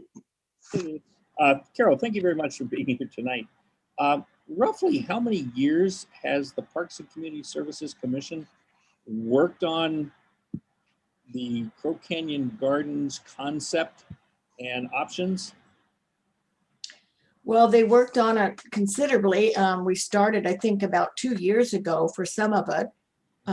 When we first recommended to the council that the building be not, continued and would be demolished, right? Demolished, yes. And then when it came to the fact that we couldn't come to an MOU understanding, then it was given to the community service, and the facilities spent almost too much of diligently doing everything, and had about like 2 months we actually really delved into the issues and really thought about all the issues that I mentioned above, all the avenues. And we felt with the information that we had in the community resources and the master plan, this was the best area. This is the best way to proceed with the Crow Canyon Gardens to make it and stay what it is, a natural setting for a park. Well, thank you very much for all the hard work. Okay, Councilmember Armstrong and then Councilmember Zafar. Yeah, thank you for the report, Kathy. And for Kathy or Carol, I want to go back to the MOU. I went and reviewed the council meeting from back on December 10th of 2019, and there were multiple assessments done at that time. There was the Save Muds for All, that the community group, I guess that was a predecessor for the Nature Park Foundation, city contractor, Bishop Ranch. The assessments to me seem similar, but there were some differences. And I just want to kind of get your perspective. What were the major differences from a staff perspective in terms of what the assessment teams found?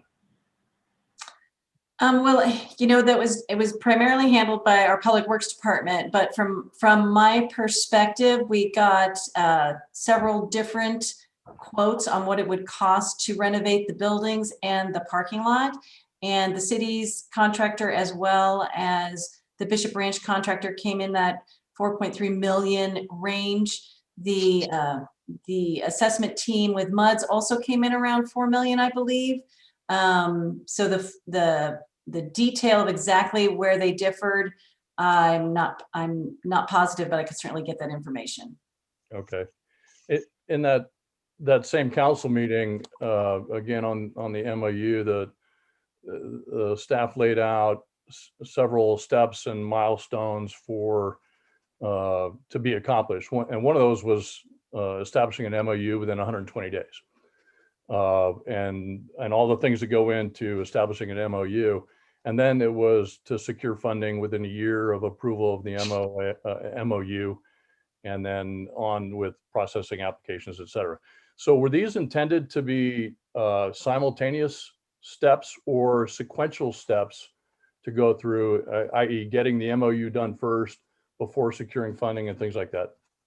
They were intended to be sequential because, one foot in front of the other, in order to make sure that everyone's raising funds for what we're agreeing upon. You want to have that MOU in place first so that everyone knows what the process is going to be and it's been approved and fits for both the city and the nonprofit foundation.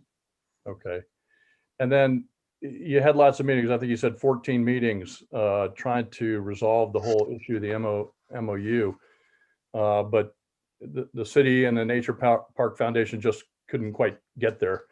And it was a little bit in your report, but what do you see as the major differences, the major points of divergence? And were the discussions on creating the MOU consistent with what we have for other MOUs with other foundations with the city? Sure. The MOU negotiation, whereas the foundation and the city had no trouble agreeing that the park is unique and special and should focus on nature. So there's a lot that we could agree on. But fundamentally, the Nature Park Foundation has a very specific view and plan for how they would like to renovate the structure and how they would like to see the programming in the park done. And that very kind of specific viewpoint did not match that which the Parks Commission had already stated prior to us going into this conversation. So I think that fundamentally was the biggest problem, that the two pieces could not meet. They just did not equal each other, and how we ended up going back to the commission to say, okay, let's clarify the programming point, because the Nature Park Foundation has one way they want that building and one way they would like the park, and that is their viewpoint. If it is not going to be able to be that vision that they have, then they are not necessarily interested in fundraising for it. Okay, and just a couple more here. And this next one's really a hypothetical, I guess. What is the potential impact either on your department or on the city's budget if the Nature Park Foundation doesn't remain viable, or if they, we've already sunk in $4+ million and funding into renovating the facility into a nature park, a nature center. Or what if the Nature Park Foundation can't generate sufficient volunteers and things like that? What's the impact on the department or on our city budget? Well, as you kind of saw in that outline, in the long term, over the 20 years, it's a million plus more dollars. And so if you break that over 20 years, it's a smaller sum of money each year, but that is kind of a broad brush estimate. So in the grand scheme of things, if the Nature Park Foundation were unable to meet that obligation or do what they had intended to do, then we would need to assign staffing, and we would need to fully operate the building or come up with the programming levels for it to operate it, because having a building there, you would want to use it to its at least some capacity. Okay, and maybe it's kind of a similar final question here. What's the impact if we don't accept these recommendations? If you don't accept the recommendations. So the first two recommendations are in relationship to the level of programming in the park and the serene and peaceful environment. So those are very key, because if those are not recommendations that you want to endorse, then I think the Parks Commission would have to take a serious look at what programming should go in that park, because they've done an awful lot of research to come up with that idea. The third recommendation is the renovation of the structures on the site. And whilst it would be very good to have a full picture at this point in time of all three of those recommendations, so that we could move on and get the park moving with its programming, it would be up to your purview to decide if you wanted to fully take that recommendation on tonight. Okay, all right, thank you very much. Members of FAR and then Veros. Thank you. Thank you, Commissioner Lucy, for presenting that. One question is, did we explore keeping that main building more like just the building structure? If you want to think of it like a Disneyland kind of structure, where it's part of the park and the main building, but not really used for anything, and it's kind of sealed, and it kind of adds some historic significance to the park, but then we don't do any programming or any of that instead of doing a structure. Did you explore that option at all? No, that particular concept wasn't discussed. When you look at the park kind of from that top view, the way that the building is situated is really what would be on that kind of beautiful front edge of the park, kind of your entry. So I think that primarily people envision that differently, but it's something that could be considered. Because it has some smaller buildings and things like that. So if you were to demolish or the other and kind of maybe, so I didn't know if the committee had looked at that option. What were the cost implications? What were the maintenance implications of? of that. When they looked at the 4 different scenarios, one of the things they did talk about were leaving some of the smaller buildings, like there's a garden shed there, there's a place for the volunteers and the greenhouse, and some of those pieces. So I think in the event that that we do just go to renovate the whole park, a master plan and a vision, conceptual plan, a real one would have to be created for the park. And at that point, consideration for those kinds of things, you know, would you want to leave this little piece here, could be considered in that process. Thank you. Sridhar, you're on mute. It was a great speech. Thank you. So regarding this Nature Foundation Park proposed $4 million funding, right? So this is more actually a question for them, like where did they give any timeline, by what timeline they can generate this fund? The city council originally, in that timeline we mentioned before, the first step was the MOU. Once an MOU is established, they were to have 1 year with which to raise the $4 million for the structures.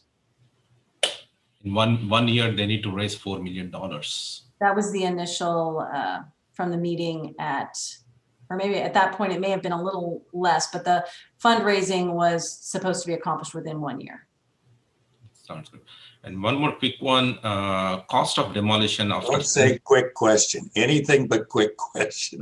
You can take as long as you want, Sridhar. So one question is regarding the scenario number 1. I'm just walking through these numbers. So that cost of demolition of structures, there is 915. But if we are going with scenario 1, we don't do that, right? So. Well, we would still need to demolish the fireside room. So the fireside room is too close to the creek bank and falls within scour zone. And so it would need to be removed. The Nature Park Foundation 100% agrees with that and have always said that they felt that would be the city's obligation to remove it. So either way you slice and dice it, we have demolition that needs to be done on the site of some of the different portions of the structure and the parking lots, and either version of this that needs to be accomplished. Sounds good. Thank you. Yeah, let me stay with that a minute, because that was one of the first things I thought about, Kathy. I actually held a meeting in their fireside room many years ago, several meetings, I should say. And my recollection is the restrooms are on the, what I would call Mud's restaurant side of that building. Mm-hmm. I mean, if we really got into like the garden that you're talking, there is the potential. I don't want to lose what they're charging for hookup fees now is ridiculous. I mean, I would do almost anything to save a restroom over a tree because of the, what is it, 130,000 for a hookup? And the question I was going to ask before Sridhar brought that up is this, is the pavilion idea in lieu of the Mud's restaurant site? Yes, that was the concept, is that if the building were to be demolished, that a large pavilion shade structure could be placed instead of, and in sort of in a ode to, so that it could potentially have the same sort of ceiling and become kind of a nod to Mud's, and with maybe interpretive signage, but it would be instead of the building. Okay, and then, all right, again, the restrooms in there. The other thing that I would ask before I go back to Vice Mayor Perkins, the temporary, I want to call it a bathroom, I guess that's what it's meant to be. Is that hooked up to our sewer, or is that a temporary, something that should be temporarily or permanently removed? Is that also a bathroom that's permanent, has a sewer hookup, et cetera? It's a temporary bathroom and we pay for it on a monthly basis. The Parks and Community Services Department does.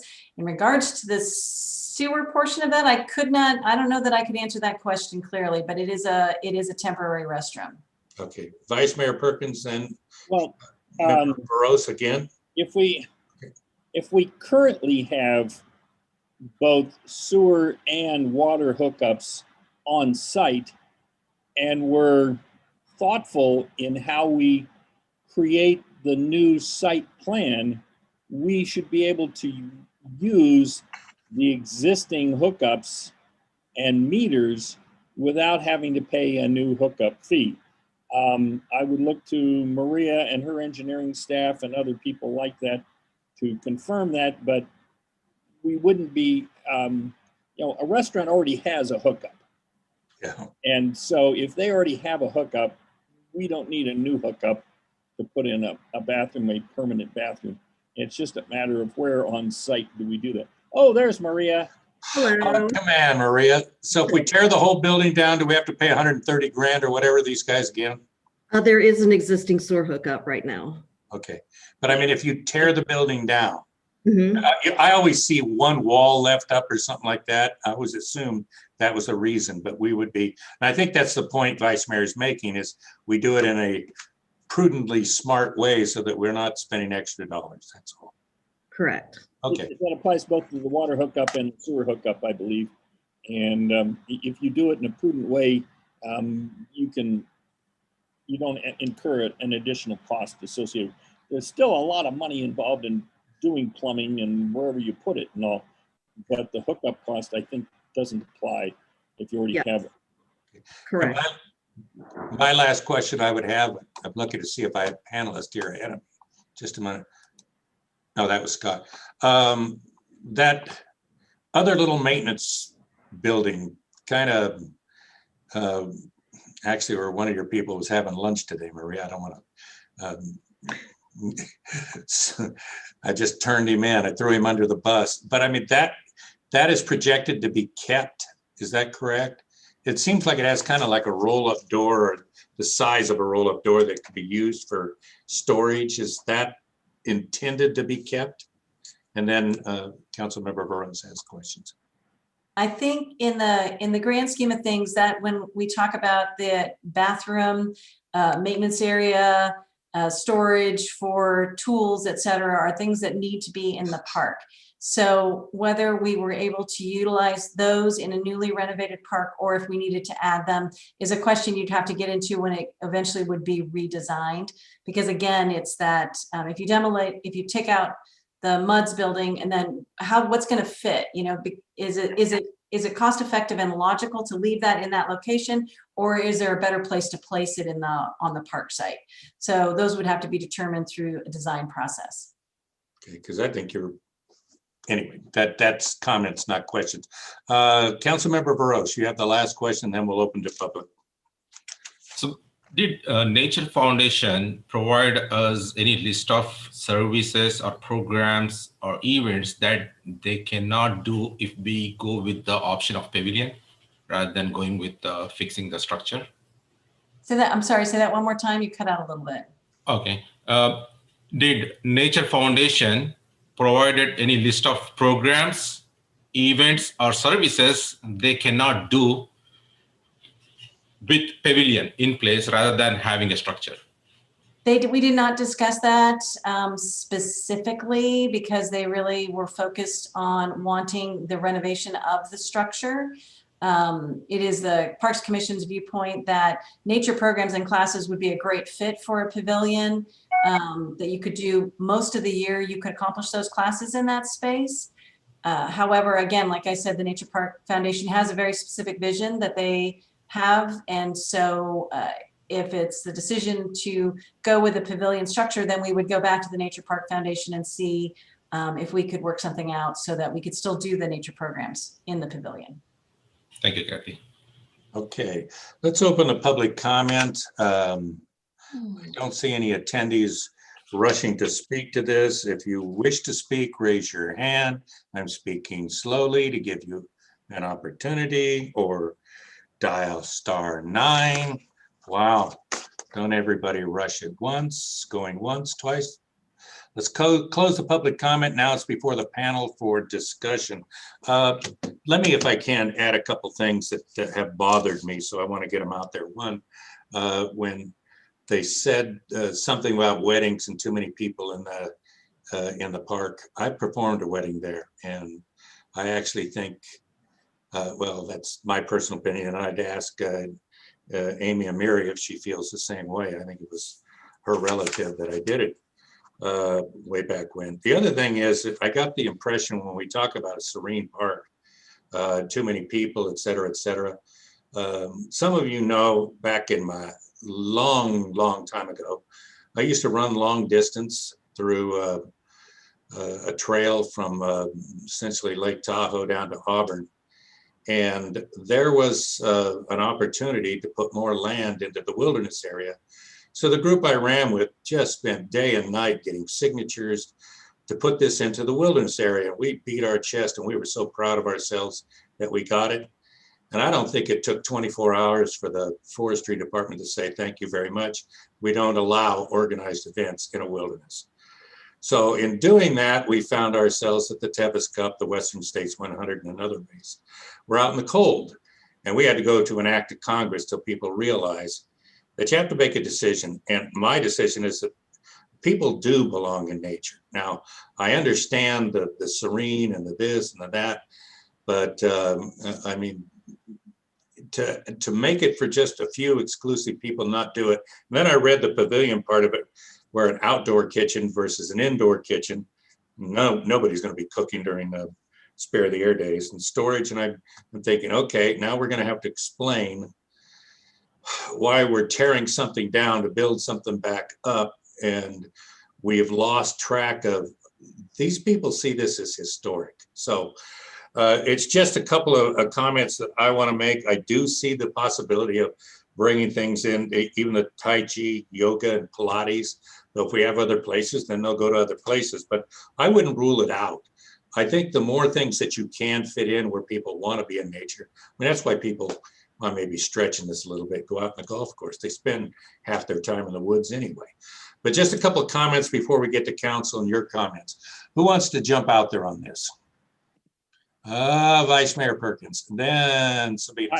I feel very strongly that the Parks and Community Services Commission held at a half a dozen meetings, plus their facilities group did half a dozen meetings, plus they did a survey, and the survey showed that the community wants a quiet, serene, nature-oriented park. We have parks that do all the other things. This park is unique in that it is unencumbered by lots of development and structure, and it offers a different kind of environment. And so I feel very strongly that we should support and adopt the 3 recommendations by the Parks and Community Services Commission.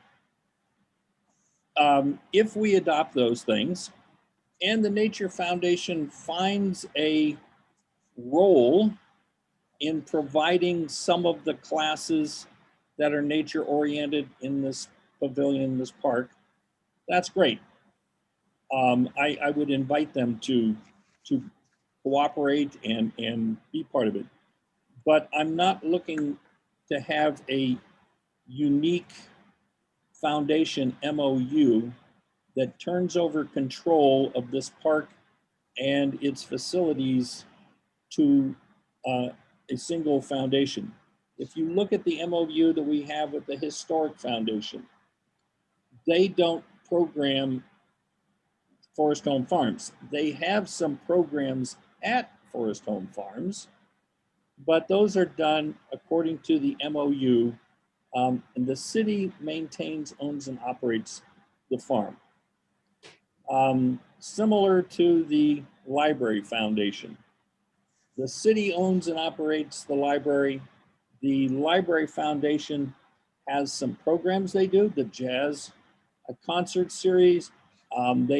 We've built a little bookstore for the Library Foundation, but they don't operate the library or dictate the programs there. They contribute to them. And so I believe that there is an opportunity to work with the Nature Foundation, but I would adopt and recommend that the council direct the Parks and Community Services Commission to develop a program, schedule, and costs to adopt and move out on their 3 recommendations. Dave, yes, you could have a small wedding at the place, and I understand that. The problem becomes if you do things after hours, if we let the hours go past sunset, and then the neighbors start to say, you know, hey, there's a band over there. And it starts to take away, in my opinion, from the serene nature of that park. They can do weddings at the Alcosta Center. They can do weddings at the community center. They can do weddings at Dougherty Station. And I suspect that the newlyweds will enjoy that very, very much. Councilmember Zafar, then Veros, and I point out that I've probably done over 250 weddings at City Hall. We don't have a band. There are different ways that we can do it, but your point is well taken. First, Councilmember Zafar. First of all, I really want to say thank you to the Parks Commission for putting, in so much hard work, and Kathy, to you for having those meetings with the foundation. And that really speaks to how engaged we've been. And, some of the points that Councilmember Armstrong raised with around the MOU and actually the meeting that we had about almost a year and a half ago, and what we decided on there. So, I want to say that. And I do agree with the Parks Commission's recommendation of certainly keeping it a serene park, kind of a nature park, true to its core. I wouldn't, again, to Mayor Hudson's point, rule out any programming. Yoga in the outdoors is always fun. And if somebody wants to bring that program later on, we can keep it open instead of completely saying we won't do it at all. So I wouldn't rule it out, but I would say yes, I agree with some of the things that the Commission has talked about. I was actually, interestingly, maybe 6 months or a year back, I was in that park, and there was a group of artists that were performing there in their costumes. And I'm like, where are you guys from? And why are you performing out here? And they're like, yeah, we're from San Francisco, and we found out that there was this park in nature, and we like to do theater in nature, and that's what they were doing. So just completely independent group was there because somehow they found out about our, Crow Canyon Gardens Park, and it had kind of the location that they enjoyed, the creek and everything. So they were just doing a play in the park. So I really enjoy that. The way I see the third option I see is, I almost see this, and Vice Mayor Perkins almost mentioned this, Forest Home Farms. So I almost see it like the barn. If we are able to preserve the main building, not to do programming in there, not to make a kitchen or any of that, but maybe as kind of a historic building that can be a feature in the park if it's possible. Obviously, like you said, with designing and things, as you look at this and explore the overall architecture and how it'll fit in. But I think that would be nice to have, to be able to integrate, some of the history in there if we can, not, and if we need to, tear down some of that stuff to kind of make it a smaller footprint or something like that. Because I feel like if we tear it down and build up the pavilion as well, which is again a great idea, I don't disagree that if that's not a great idea, it will cost us as well. And so maybe, like I said, if Disneyland is a good example, but then we have the one-room schoolhouse as well, which is kind of a structure in the middle, and it does add some character. And when you can tell a little bit of a history of what it was and how it started. So I would love to see if we can explore that idea. But that's kind of my feedback. But other than that, I agree that this should be with the city. And the foundation can certainly play a role if they want to do some of the programming later on. We work with pretty much lots of people, right? Third parties that do bring programs to the city, that do partner with the city to do some of these things. And so the Nature Park Foundation can certainly have a role in moving forward. But I think as far as who owns and maintains and all of that, the city should certainly own and maintain that, because in the long term, if we rely on a foundation and it's not sustainable, or the volunteers are not there, or the money is not there, it can all fall apart. And then 2 years later, we might still be having this conversation about, who's going to take ownership of it. So very much like what we have with Forest Home Farms, right? The city owns it, operates it, and then works with the foundation to kind of do the programming and some of the support we get. I think that's where the Nature Park Foundation can play a role. So thank you. Okay, Member Veros, Armstrong, and then Vice Mayor Perkins again. Thank you, Mayor Hudson. So as a former commissioner, I've been heavily involved in this whole process of Crow Canyon Gardens and Mertz Restaurant. I had a lot of opportunity to learn about this whole project, as well as I really admire especially the Nature Foundation.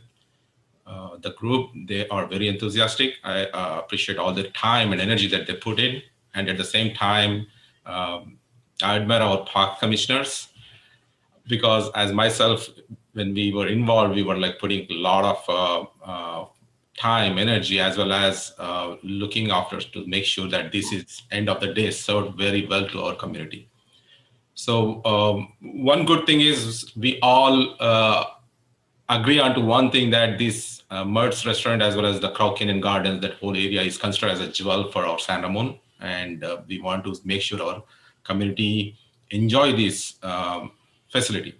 So when I look at the recommendation one, definitely that was one of the basic things that we laid out during our master plan update, as well as the feedback that we got, where it was like the adopt a vision for Crow Canyon Gardens that retains a peaceful atmosphere, serene environment, as well as emphasis on nature. So I don't have any doubts on that one. So that's pretty straightforward.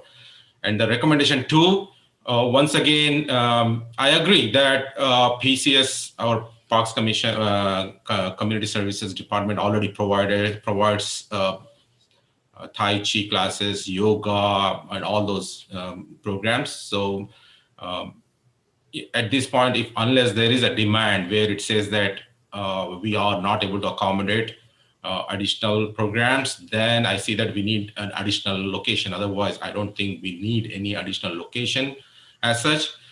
So for me, the recommendation two also looks pretty straightforward, that whatever the nature cooking class that Nature Foundation want to do, that's a fantastic program, fantastic idea. I think we should encourage that. We should go with that one. So for me, recommendation two is also it's straightforward. And then coming to the recommendation three, I see that when we keep saying that breaking down, and then why we want to break down something existing and building, right? But we need to understand what are the costs. When we are saying that breaking down and build, it cost us only $5 million overall the project. Whereas if you are trying to preserve it and continue to renovate that structure, it is going to cost $9 million. So there is a difference there. It's not just we are tearing it and building it. So now I myself, founder of a nonprofit organization, and I have done a lot of charity programs like fundraise programs, and raising $4 million in 1 year. That's need to be pretty challenging. Maybe they're like, they have ways to do that, but I would definitely say that they need to understand that the numbers here is definitely an uphill battle for getting $4 million within 1 year. And so with that, based on emotionally, I would definitely like to see that the Mertz Restaurant is renovated, all that is done and run. But when I see rationally and the implications based on these numbers, for me, I think the proposal or the recommendation that our past commission made sounds like more realistic and approachable. Unless Nature Park Foundation can give us a strong rational reasoning how they are going to generate that 4 million, as well as what are the programs that they're going to miss if we put pavilion instead of this structure. So unless if it is like a huge deviation from their proposal, where they will be losing a huge programs or services, then it may make sense for me. Otherwise, at this point, I think the recommendations provided by our Parks Commission sounds good for me.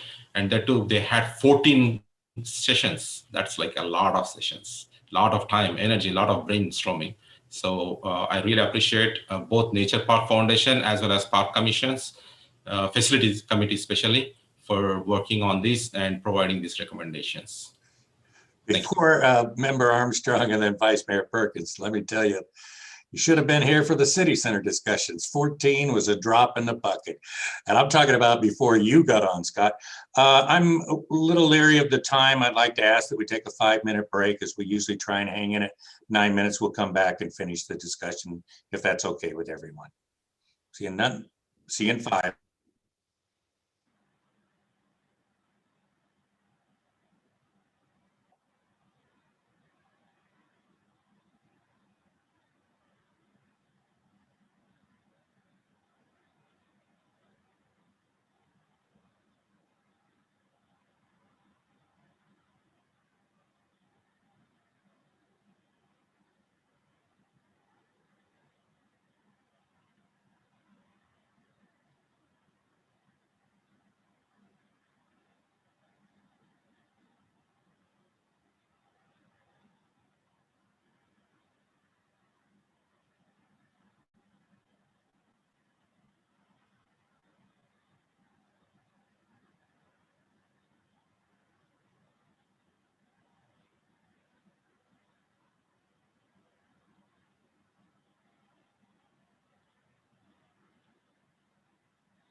Feroz, did you want to speak again?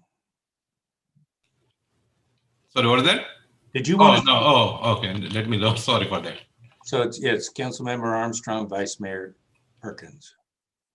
When we get everybody back.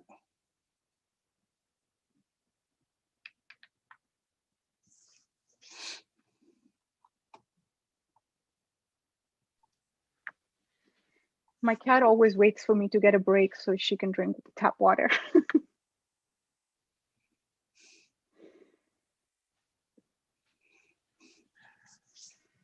I have to tell you, Martin, I do not envy your position during this. I have to come in one day and tell you what's going on at ABAG. I never want to go to court. Those guys are nuts. Yeah, generally that's the rule. We stay out of court.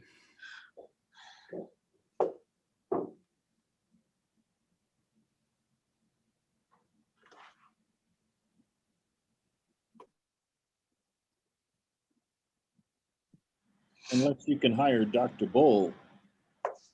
You ever watch that show, Bull?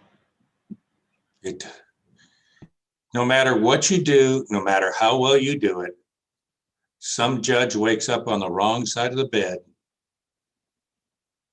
They'll send it back on appeal or whatever. It just, I wonder how many years Steve Folk aged in Lafayette.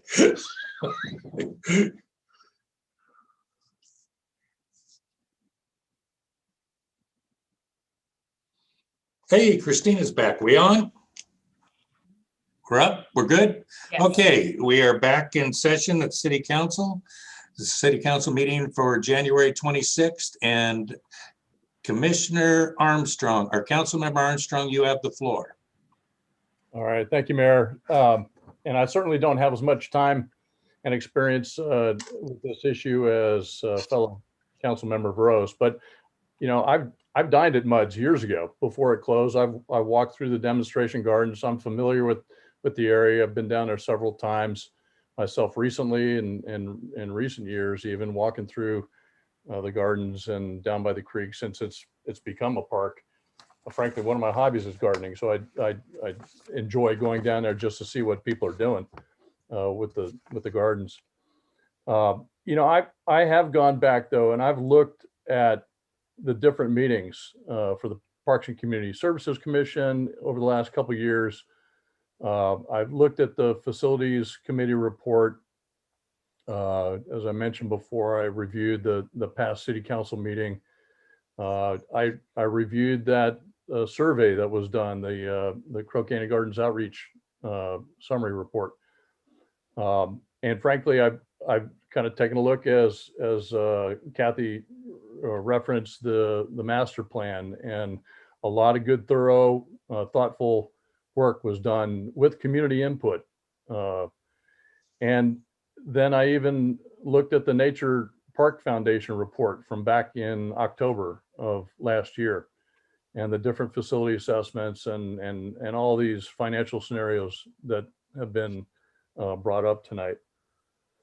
And obviously there's been a lot of review and a lot of analysis and a lot of effort over the last couple of years. And so it's a really important subject that we're talking about here. And it's complex, but it's received a lot of attention, a lot of input from the community, from all the different committees and commissions and staff. And it's clear to me that Crow Canyon Gardens, you know, it is a unique site, unlike any other park in San Ramon. That point's been made well this evening. And there's been a lot of passionate people that have lifted up their voices, and I applaud that passion. And I think we want to encourage that on our issues that come up here in the city. But to me, it's unfortunate that after so many meetings just to work out the MOU, that we couldn't get aligned with the Nature Park Foundation in terms of the level of programming and the level of management or oversight with respect to Crow Canyon Gardens. So, you know, having said all that, I frankly think it's time to move forward. And I think we move on with the vision of Crow Canyon Gardens as laid out in the goals in the master plan. You know, as was mentioned before, it's the only park that's in a poor condition in the city, and we need to fix that. I totally agree that we need to retain Crow Canyon Gardens as a peaceful atmosphere, a serene environment with an emphasis on nature. I think we all agree on that one. So frankly, I support all three of the recommendations as recommended by the Facilities Committee, Parks and Community Services Commission, and the Parks and Community Services staff. The only exception I might throw in there is on recommendation 2 to perhaps look at adding some language regarding the programming that is not only determined by Parks and Community Services Department, but with input from the Parks and Community Services Commission as well. And that way we get additional community input through that process as we continue to review the programming levels. And other than that, thank you, Kathy, for the report and for everyone's hard work and time on the commission. Chair Lopez Lucy, all the members of the commission and the different committees, a lot of effort's gone into this, and but I think it's time to move on. Thank you. Vice Mayor Perkins. I'm going to make a motion that we adopt the 3 recommendations from the Parks and Community Services Commission with Member Armstrong's addition of consulting with the Parks and Community Services Commission regarding programming. And that the Parks and Community Services Commission and the Parks and Community Services Department pursue a cost schedule program to accomplish the 3 recommendations. First, we need a second before comment, members. So I wanted wait. to Do we add- have a second? A second. Okay, now go ahead. Okay, so I wanted to see if we could explore for number 3, maintaining some of the buildings purely for aesthetics and design purposes as part of, you know, as we go into the design plan. I'm not talking about programming or full-fledged kitchen or any of that, but something that could maintain and continue with the historic background of this park as well. So I don't know what the rest of the council thinks. You know, it's again an exploratory option which we can look at to see if it fits in with the overall design as well. That would be my recommendation. Okay, let me wait, Scott, hang on. You got a motion and a second. Let me explore what I think you're asking, Sabina, and see if it is, because if you don't second it, and I'll do it as a substitute motion, because I honestly believe that, well, I'll do it in discussion after the motion. I move that we do accept 1 and 2, and we explore the idea of saving the MUDS building and the one other building, I don't know what we call it, I just call it the place the guy ate lunch today, for the historical part or some other use. So it's a substitute motion to do 1 and 2 and bifurcate the rest of the park from the MUDS restaurant, from those 2 buildings, I'll say, MUDS and that other historical building, to leave them initially as just historic buildings until we figure out what to do with them, if that's what I think you're saying. Yeah. So that's a motion, a substitute motion. Let me ask a question. Wait, substitute motion first. If we don't get a second, it dies. Okay, I second it. And Okay, yeah. now, Vice Mayor Perkins. I'm sorry, just for clarification, was that your motion, Mayor Hudson? Yes. Or are we calling that? No, okay. that is my substitute motion to do 1 and 2. Okay. And bifurcate the issue. It's like you have it already fenced off for that 1 building. I'm not going to include that other dippy little building, but I did include the one that is, I don't know what to call it other than the guy had lunch in it today.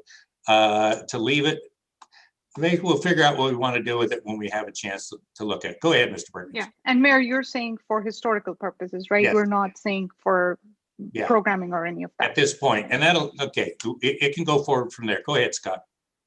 I don't want to lose all the other things that are listed in recommendation 3. So let me give you an example. Low fences and safety measures to protect the public from hazards. Permanent Keep all of that. rooms. Yeah, it's in there. Keep everything. So you want to add to that list, not substitute. Yeah. Well, that's what I call a substitute motion for 1 and 2 for sure. David, please. Now, do you want to amend it to add those things? David, I think we should amend it to add. Wait, Scott's got the floor. I want to know, do you want to amend the list or do you want to substitute and eliminate the list? No, I don't want to eliminate the list. No, me neither. Okay, so you want to amend the list to include Keeping those 2 buildings until we figure out what to do with them. Right some, now, they're just historic. some or part of the Mudd's restaurant, such as maybe retain the dining room if there's a economical way to retain the dining room. Yeah. Kitchen doesn't hold much interest, but the dining And maybe the bathrooms will be in a in a historic building or something, like Well, you guys talked about. Here's the point that may clarify. Go ahead, Scott. I'm sorry. It's your floor. I'm okay with the substitute motion. Let's vote on the substitute motion, which amends the list to include the restaurant and one of the outbuildings as designated by Mayor Hudson. I would say, don't say specifically restaurants, say what is possible, historic for historic purposes, whichever building is possible as part of the overall design. Okay. Would that make sense? Because then it's at the, basically the city's discretion, which, what fits in with the overall design. Member Armstrong's trying to get in, but are you finished, Scott, before I? Just Okay. a point of clarification, Mr. Mayor, I thought I heard for aesthetic purposes only. Is that part of the motion as well? Yes, at this point. Okay. Because And that's the for all honesty, we have not ruled out the MOU. These people have an MOU with us. And if they want to come back and do something with it, but if we tear down the building, we're wasting our time with an MOU. Member Armstrong. We don't have an MOU. Okay, thank you. I think historical it's all a matter of perspective. I don't look at Mudd's restaurant, that building, that facility, in the same way I look at the Glass House or Forest Home Farms, or which kind of reflect and capture the history and the essence of the valley back from, back in the 1800s.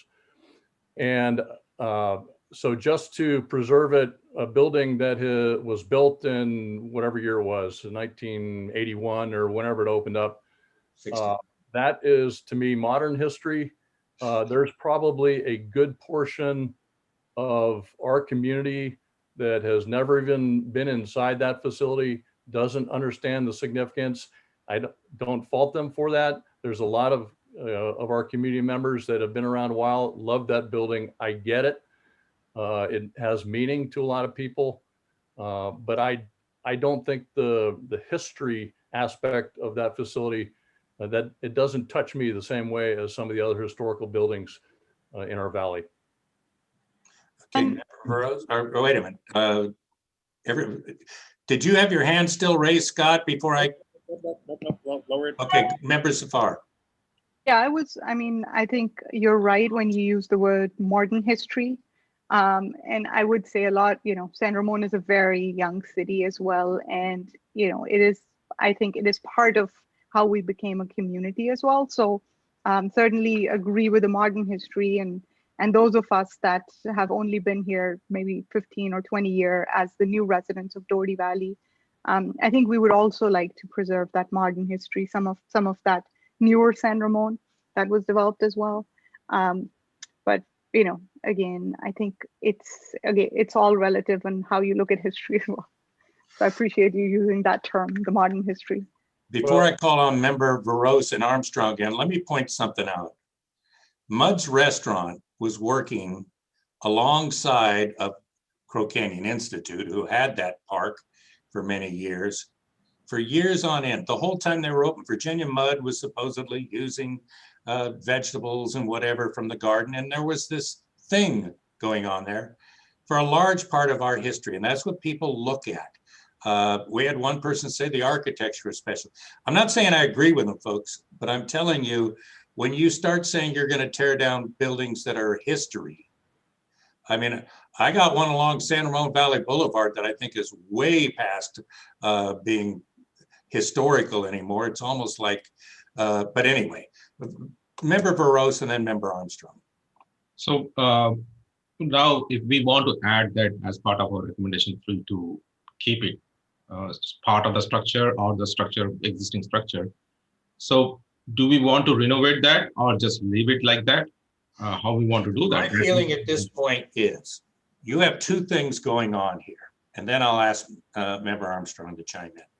You have a building that there has been a war over, tearing it down or what to do with it. It's spread out into the park, but there's still this building that is looked at. And then I'll stop and say, after they're through talking, Sabina, if you want to chime in what you were talking about, it'll make it clear. But the reality is if you just pull it and tear it down, it's gone. And to do what? To put it back up? I mean, if that's the direction that we're going to take on this one, let's get Gelderman out in front of us in the next couple of months too, because I mean, I also want to do something, but I don't want to hold up the park. That's why I say it's fenced in, proceed with what we want to do with the park. Maybe in the meantime, somebody can come up with an idea to do with it. But in the meantime, the building is still there. We can take a separate plan, bifurcate planning for that and see what we can do with it. Is that what you were asking for? Yeah, so just to make sure, in that case, with that, we want to create the MOU with Nature Foundation. If they want to do it, yeah. If they want to do it and they come back, the MOU's with us, so it just comes back to us. But you can't do an MOU to remodel a place if you tear it down. But Member Armstrong, and then I know Member Perkins is dying to get in. Oh, he isn't? Okay. Member Armstrong. So, you know, as I understood the different report outs from facilities and parks and everyone, there were some options to retain some of the attributes of the old building, whether that's to build that, you know, take some of that unique ceiling and put it into a new pavilion, or some of the other parts of the structure and put those somewhere within the gardens themselves. So I don't think you need to commit the city to what we're really talking about, to renovate that building. If the Nature Park Foundation doesn't want to enter an MOU still, because we can't agree on a level of programming and a level of control and management, and we all agree, and this body agrees to renovate that building, then that means the city's paying for that $4 million or $4.3 million to do the renovation, potentially. So I throw that out there. I think there's a way to incorporate some of the historical attributes of the building without having to renovate the entire structure. Thank you. Yeah. And that's why I want to make that clear, right? I'm not asking that we renovate the building to be used for some of the programming which is being recommended, but again, you know, for aesthetics, what can be and cannot. Again, let's not write it in stone and say let's explore. If it is something possible, if it is cost effective for the city, then we do that, but we should have an option at least at this point. Sridhar. Oh, I'm done. Sorry, I didn't. Thank you. Okay, he's done. You know, there's another option here, and this is what the people of the foundation have been calling me about anyway. The MOU that they're going to do, if they're going to do it, is going to be with us. So this is what we're being asked as I look at my annotated list that I have here. See, the city attorney knows I read. It says no council is required so long as staff has clear direction from council on each item listed below. And I think we have, with the substitute motion, we're pretty clear on it. My question is, Do you want the foundation to come before us and make a presentation? Not at this time. Well, I see all heads nodding yes, except Sridhar. Oh, my 90-degree turn on this thing. Okay, I will just say, be prepared for public comment. Is there anything more before we do more comments before we take a vote? This would be a vote on the substitute motion. Substitute motion, because if it doesn't pass, we're back to the regular. Christina, you've got the roll call. Councilmember Armstrong, No.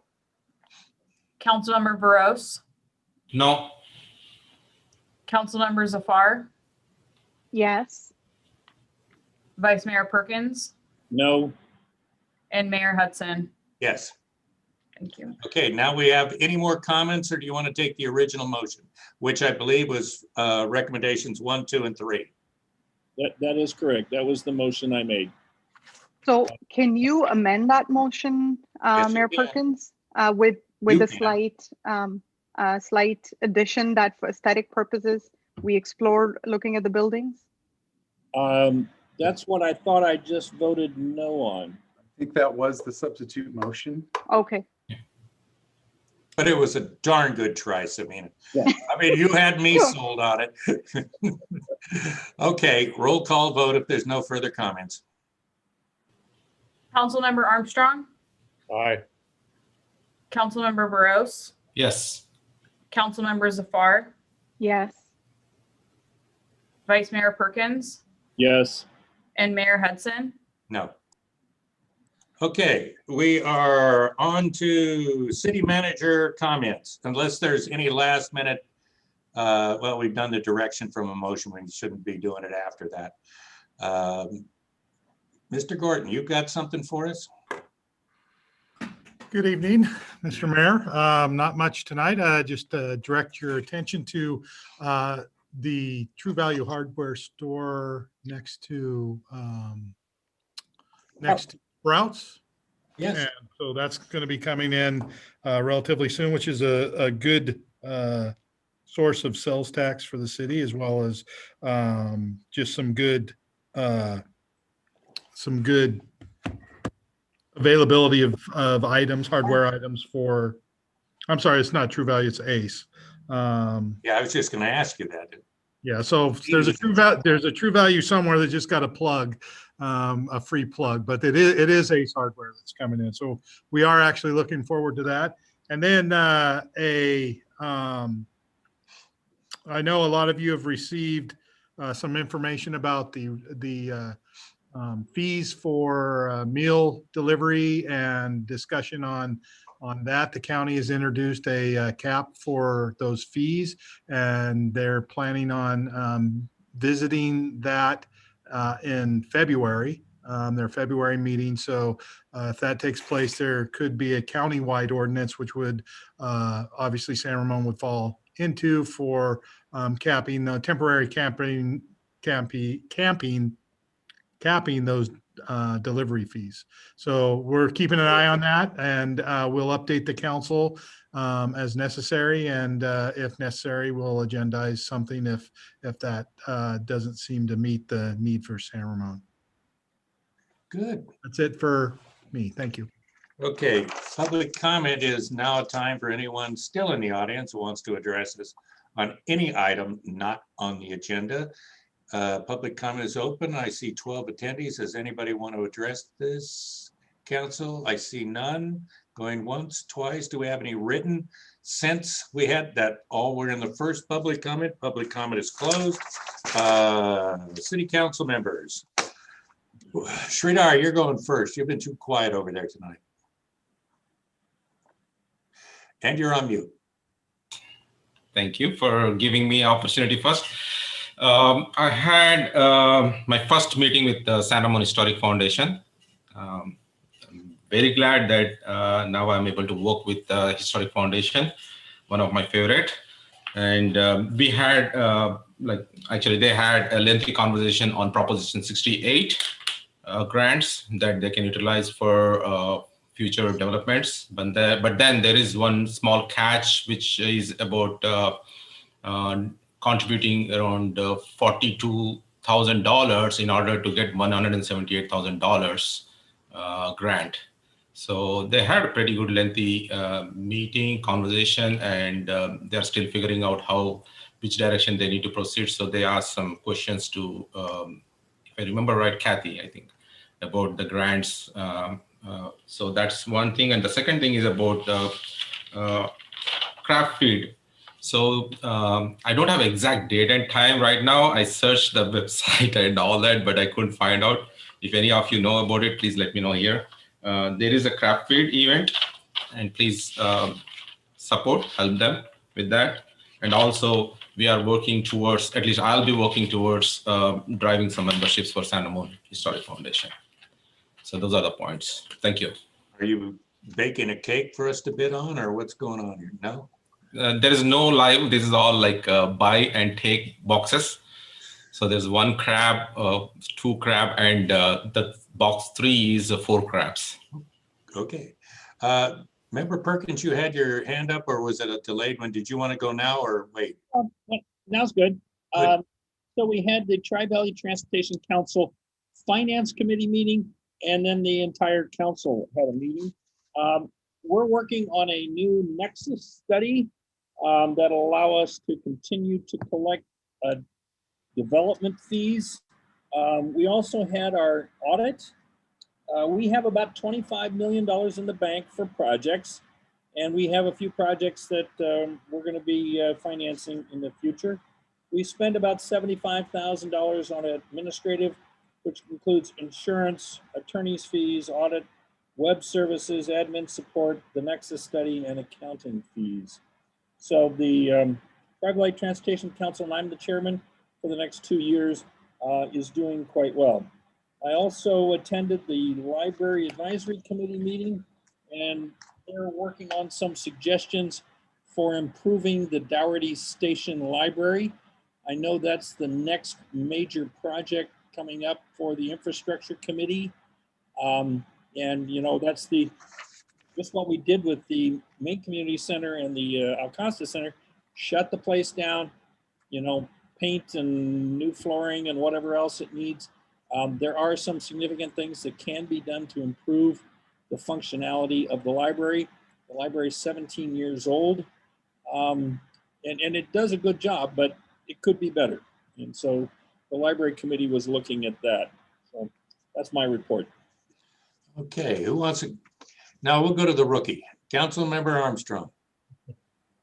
Thank you. I also attended the Library Advisory Committee meeting on January 14th. I have nothing additional to add to what Councilmember Perkins said.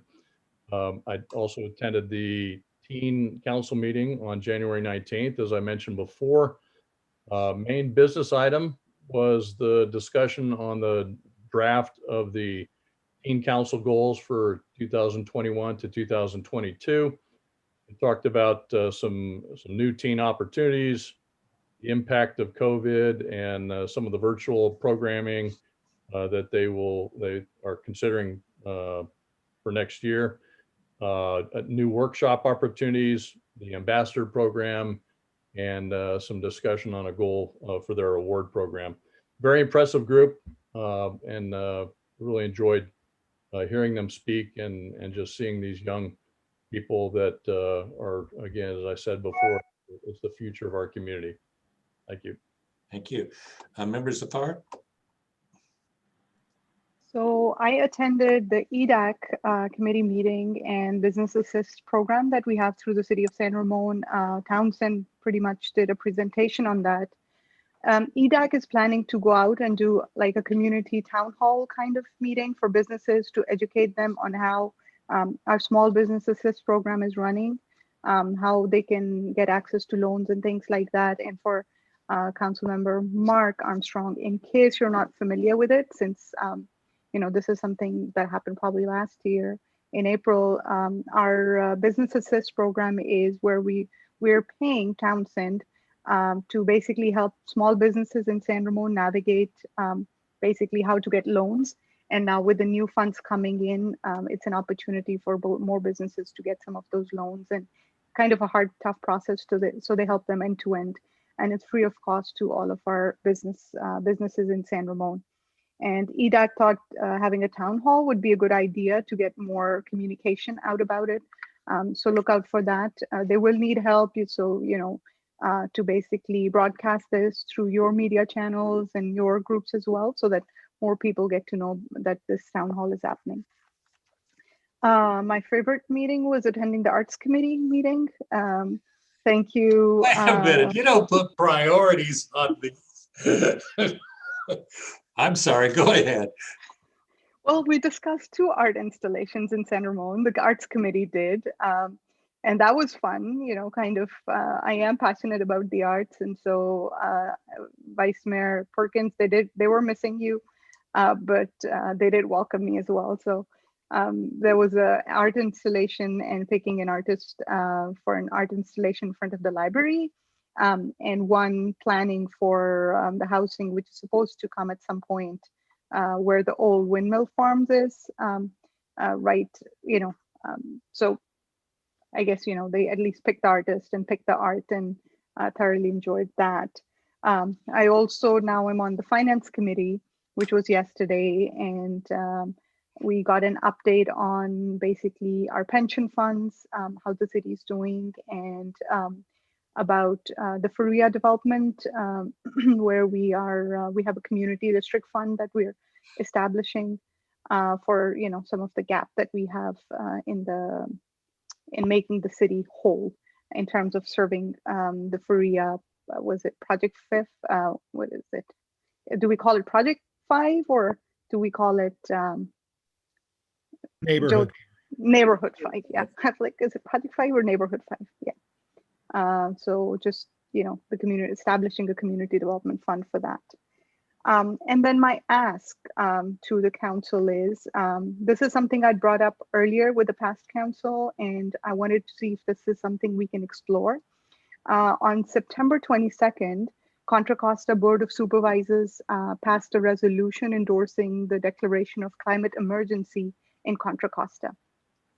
And that resolution asks local and regional partners as well to accelerate actions on climate action crisis. And it calls on the local and regional partners to join together to address climate change.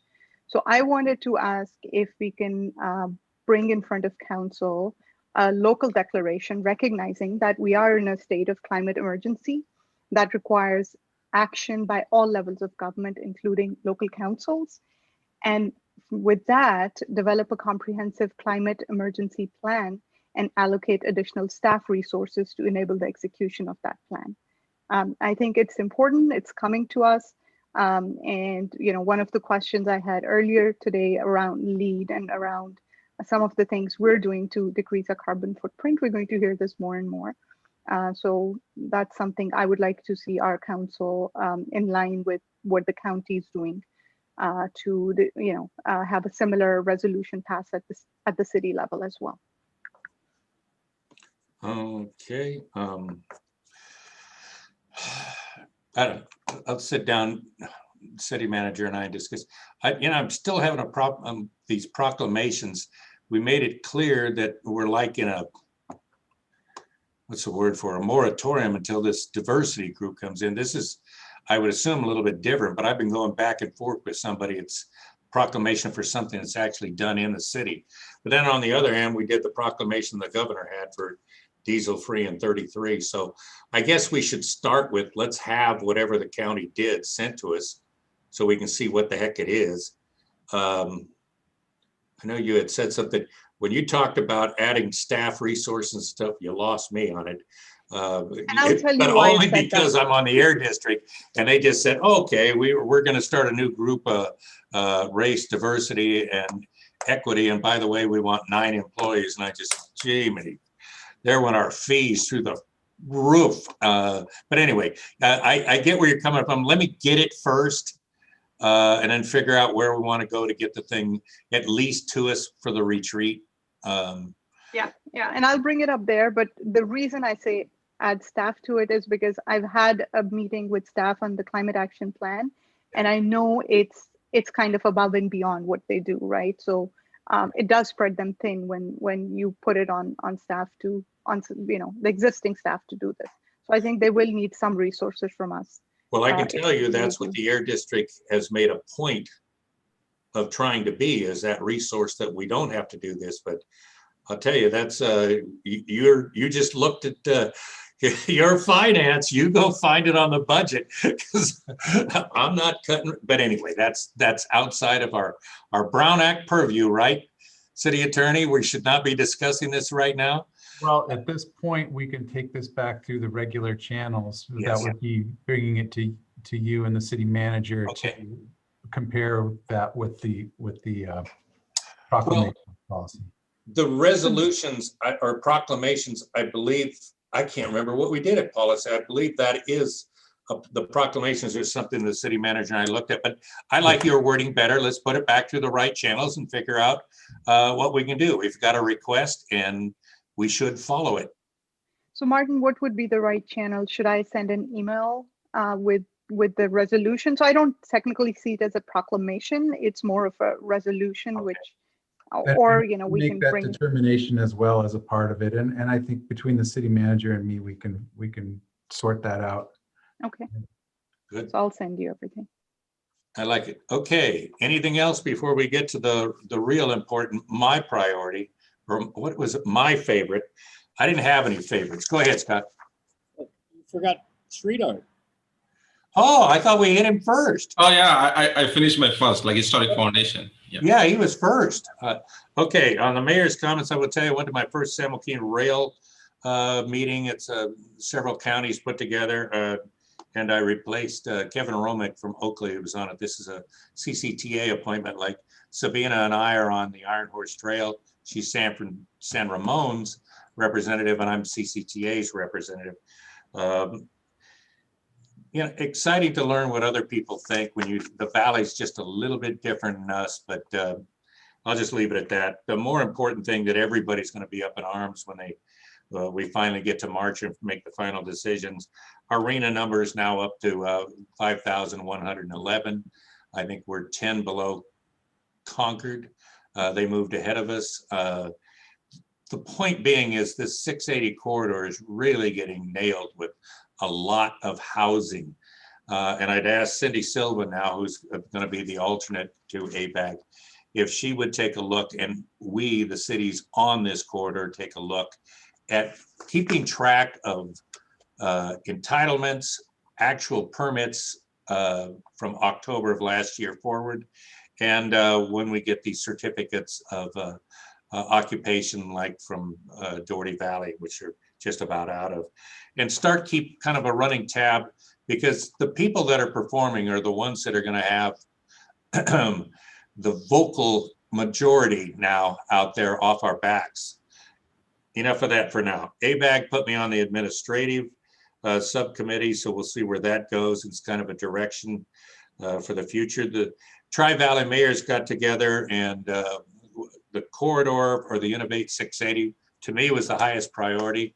Had one mayor want to lower that priority? No, to me, that is the priority for San Ramon and Danville. We'll see where that goes. And that corridor cooperation thing that I told you about with Cindy Silva, where we start keeping track of as if we were one city on the corridor. Corridors are never really mentioned on these things until MTC wants to start giving grants, but we need to bring some things to light on the 680 corridor. For example, on Bay Area Air Quality Management District grants, we are considered an episodic zone or a care area. We don't get the same play as a 617 or a disadvantaged community, but we're one step below that, and we need to start taking advantage of it. But that is it for the mayor's report for now. I would just say, I'm not going to ask for a motion to leave. We are adjourned to the next regularly scheduled council meeting, which will be held on February 9th, 2021, and we'll see you all then.